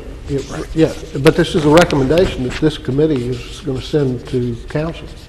The council does not Gross have revenue's gonna go to down. follow the But are we sending to council the methodology, or are we sending it to council, it needs to be considered, That- studied? the recommendation that it be considered. Is that you study, your recommendation is that you study and you assess the methodology. Is that correct? That's what you're asking. You've got to be Consultant might specific. tell us that too. We're talking about, that's what I'm Yeah, saying. you may get Are that we from the talking about consultant. council or this committee making that recommendation? Right now, your committee. Our recommendation is compiling you study the Well, method. well, that committee, our recommendation is to study it, Study the method. all right, and who's gonna make the decision? Council. Well, at this point, Here- council still has to make the Here's, decision. here's what I think we're doing here. I believe it is our mission to come up with a series of recommendations to go to council. And council then, I would anticipate, would put some of these responsibilities back on the utility commission as part of their mission. They can then charge the utility commission to do this and to bring back. Before you do that, let's widen that language, because you brought up a good point. Now, we're talking about to study the policy, the methodology determining the contribution. But, you know, we also want to talk about the amount of the contribution. And make a And part of that recommendation is to say that the amount of the contribution should be examined as to how quickly it goes up in the future. What is the inflation rate on that? Should there be a upside cap? Should there be a prohibition against extraordinary transfers? This is all part of the study. Extraordinary transfers beyond the calculated budgetary yearly transfer. All right, so you can see how, as part of the study, you've got to develop your research questions. You've got to, and that's what you're doing. You're laying them out right now. Let me say this while we're at this. Let's talk about one other thing. Let's talk about service in kind of contributions made by the utilities, the electric department, in terms of doing things for the city as a customer that aren't fully priced, that you don't get a dollar's worth of value for. If it were another customer, they would be paying more. And what is that relationship? I mean, that's a transfer too. Okay. All right. What do you mean by that? So what you said is that recommendation F is coming off of number 10. 10. Yep. Is a change in number 10. So let's put this up here. Okay. And that your goal here is that you are going to recommend that a study of the transfer of fund policy and that you assess the methodology as well as the amount and process for increasing of the contributions to the general fund. Part of that study is to develop a series of research questions that you're going to be using and to make sure you look at what the fully priced services are as part of that. That all of that has to do with general fund contributions. I'd put increase/decrease. Yeah. Because if we sell off the industrial piece, its gross revenues are going to go down. It's got to be a decrease. I would just say contribution. You could just do that. Right. You know, Because it's all about percentages at that point. Okay. All right. So you study that. What does that help with? You get that right. You get that contribution, that methodology right. Does it address any of the threats? Does Well, deal it with addresses an adequate rate of return, which is on the yellow stickies, left column, bottom. Second one down, transfer amounts to general fund, obviously. Yep.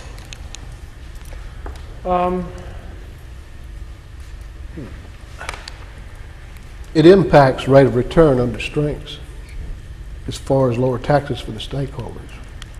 Which one is that, Mr. Shank? Strengths would be, what color are strengths? Right here? Well, maybe it's not up there, it's on my list. Did I miss it? Rate of return, lower taxes for stakeholders. Strength. I think Bill just Understood. mentioned that, didn't he? Didn't you just It's say on the yellow. adequate rate of return? Okay. It was Right under, here. Yeah, you just did that. Okay.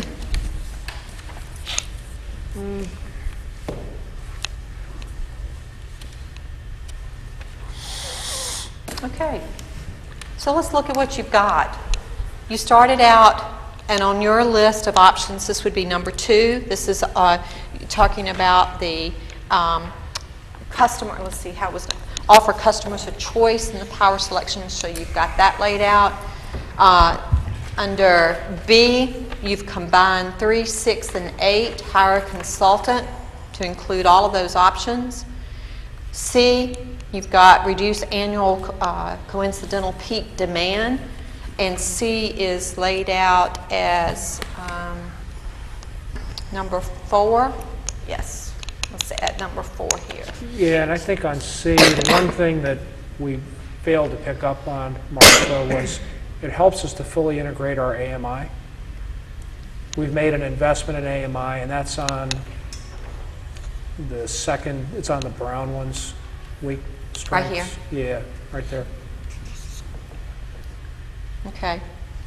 And then D, we've got install electric power generation, which was your number 5, and you've addressed that. E, independent governing body, you've got you addressed that. That came out of number 11. And then F is number 10, is about the transfer of funds. So you've come out of this with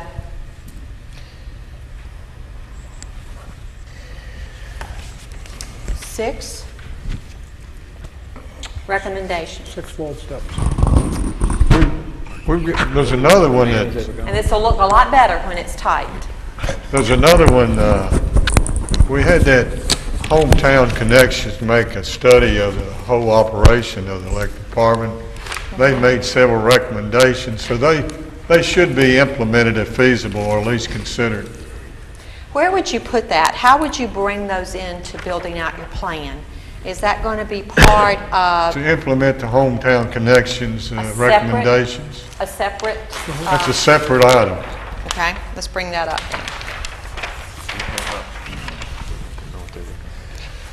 Oh, that included simplification of the bills, improvement of our business practices, improving out. It was a lot of the soft stuff that really needs to be done. I'm glad you brought that up. What did you say? I'm glad you brought that up. Thank you. We forgot about it. Yeah, there was a lot of, this document from Hometown Connections had a lot of, to me, what we call day-to-day operational issues. Which would address some of the things that you've listed, like the simplify the bills and some of the other. Yeah. And business practices. Business practices, right.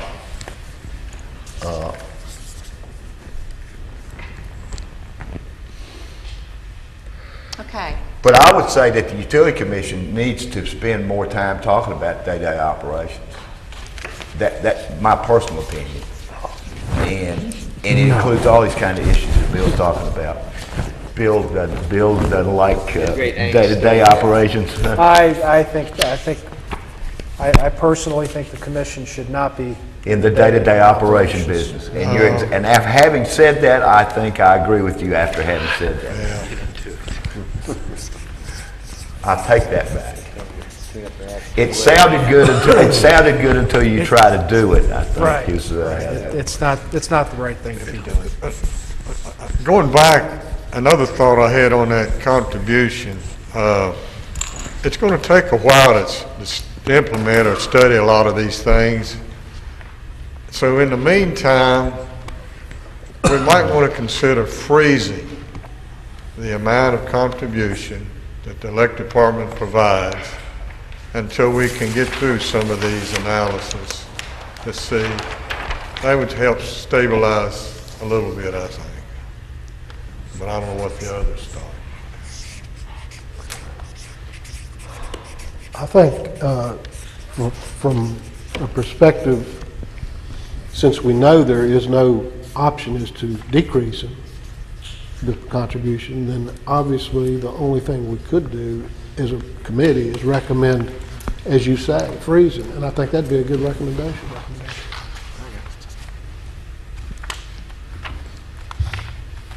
So that's on the list. Yeah. I think the other thing that's going to be needed here is a timeline. and responsibilities and accountabilities. I mean, this is great to put together, but And that's what I would recommend to you. and there are some things that are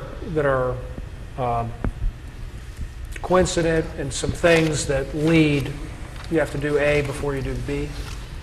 I think the goal, Mr. Smith, is to bring this back in a better format, but still in a draft format, and to build in the timeline, the roles of who will be doing this, and give that to you for your consideration at the next meeting. Is that correct? I wanted to comment on that. Are we, committee, are we finished with the recommendations? We got it. Were there any others that needed to be? I You doubt you brought in the hometown. And the reason why I'm saying that is if we can move on and maybe we can talk about what Mr. Donahue just suggested about timeline while we're here today. If we could take a 10-minute break. Yes, sir. And come back and we can proceed. How do you feel about that, doctor? You okay? You're here. You want to stay around for a while? Not too much longer. Mr. Chairman, if I We've might, done our business. if I might. just Well, make- then we're going to come back next week and continue. We got to come back anyway. Okay. I mean, are we Mr. coming back? Fine, that's, okay. However how you want to do it. It's Yeah, we're either coming way to back- me we're is coming fine. back Monday. Come back next Monday. All I would like to add to the discussion is that there is a RIFA meeting, I believe at noon today, and so if we're going to get in beyond that, I know that impacts Joe and myself. And You could repeat that, please? RIFA meeting. RIFA meeting, He's got Regional to- Industrial when? Facility, today at noon.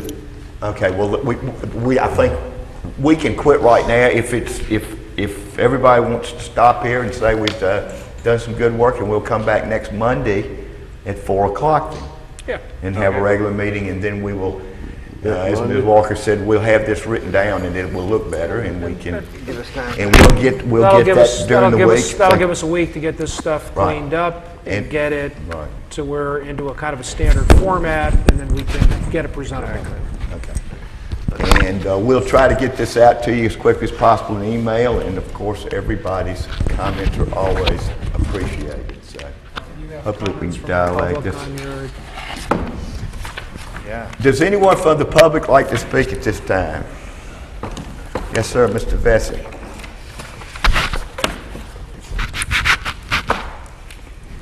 Chairman, in the interest of my last performance in front of this committee, I'm going to read from a typewritten note. All right, is this,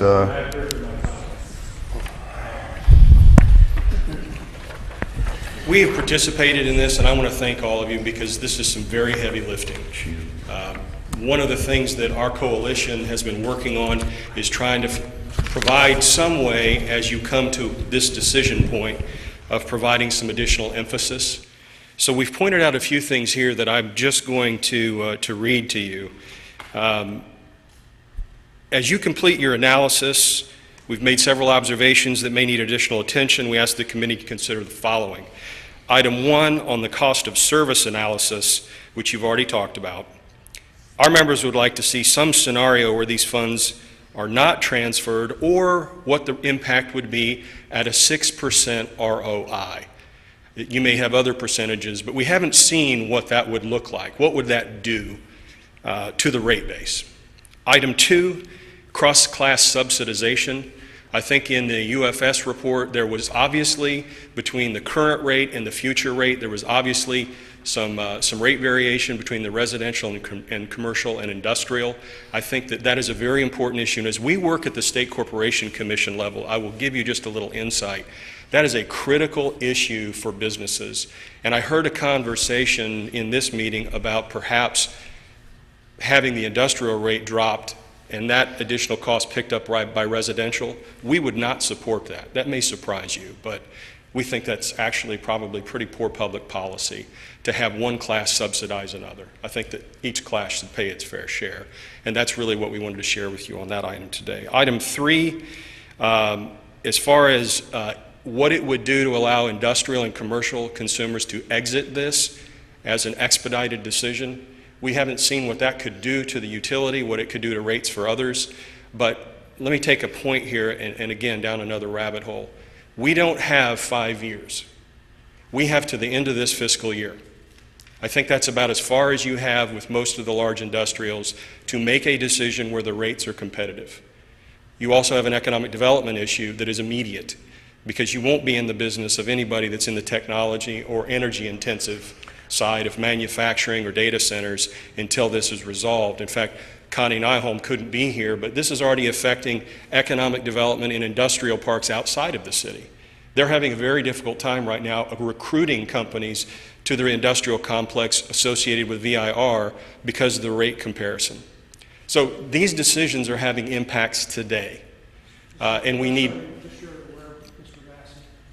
Item 3 is actually recommendation number 1.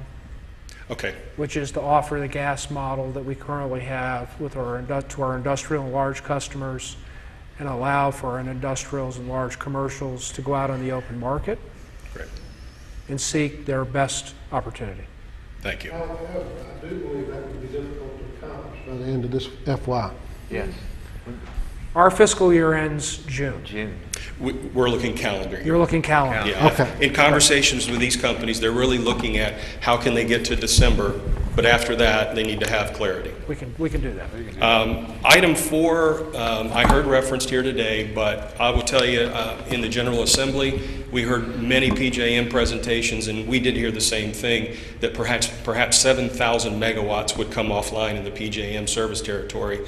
My observation is that you have not had enough information about future risk management. None of the proposals, I think, really incorporate what that true loss in megawatt hours is going to do downstream to you all in the next 2 to 5 years. I know that's hard to predict, but that is a real consequence as long as you're talking about a 5-year window. And then the final item is a little controversial, and quite frankly, we wanted to present this just to the mayor for consideration. He said that we should present it to you all because everything should come through this committee. As you look at transparency and our conversations in the Commonwealth about conflict of interest, we think it may be in your best interest to not be on the board of directors of AMP while these considerations are going on, to take a look at other utility providers, including sale, transfer, or purchase of those assets. That is a built-in conflict of interest. Perhaps for you to consider is a temporary resignation from that board because of that fiduciary conflict. You've got to be a fiduciary for AMP Ohio. We realize that, and that's an appropriate role for this utility. But during this transition process, it could be something you would want to take a look at. In particular, if this goes badly and this particular situation would end up in court, you would end up in a situation where you would want to protect yourself. So that's just our observation to make sure this process moves smoothly. Well, I think you're protected if you just recluse yourself from any voting and discussion on the matter. You don't have to resign from the board. I think that's a bit extreme, and that's what we do here. You just say, if there's a discussion on a matter, I don't discuss it, I don't vote on it. So I don't think resignation is a very good solution, because you might not get back on. Who knows? Yeah. Well, I guess, sir, The flip side is we have $510 million of assets that we have long-term agreements with that we have to maintain our visibility on. Sure. So we don't want to abandon that responsibility while we are tied into those, if you understand. Well, members of the commission, I guess what I would propose is when you take a look at what a particular utility may have to invest to buy these assets, if that were what you recommended and the city passed, it would probably send a very strong signal that this is a good faith, fair competition if you didn't have service on that board where you have a vested interest in the outcome of that organization. I'm not sure how their stockholders of those other companies would view that relationship, but I do understand the point, though. But we just wanted to point that out today. Sure. I believe, though, and correct me if I'm wrong, we've pretty much taken that off the table, the sale. And I think the closest thing to the sale would be offering a customer the option, an industrial customer the option.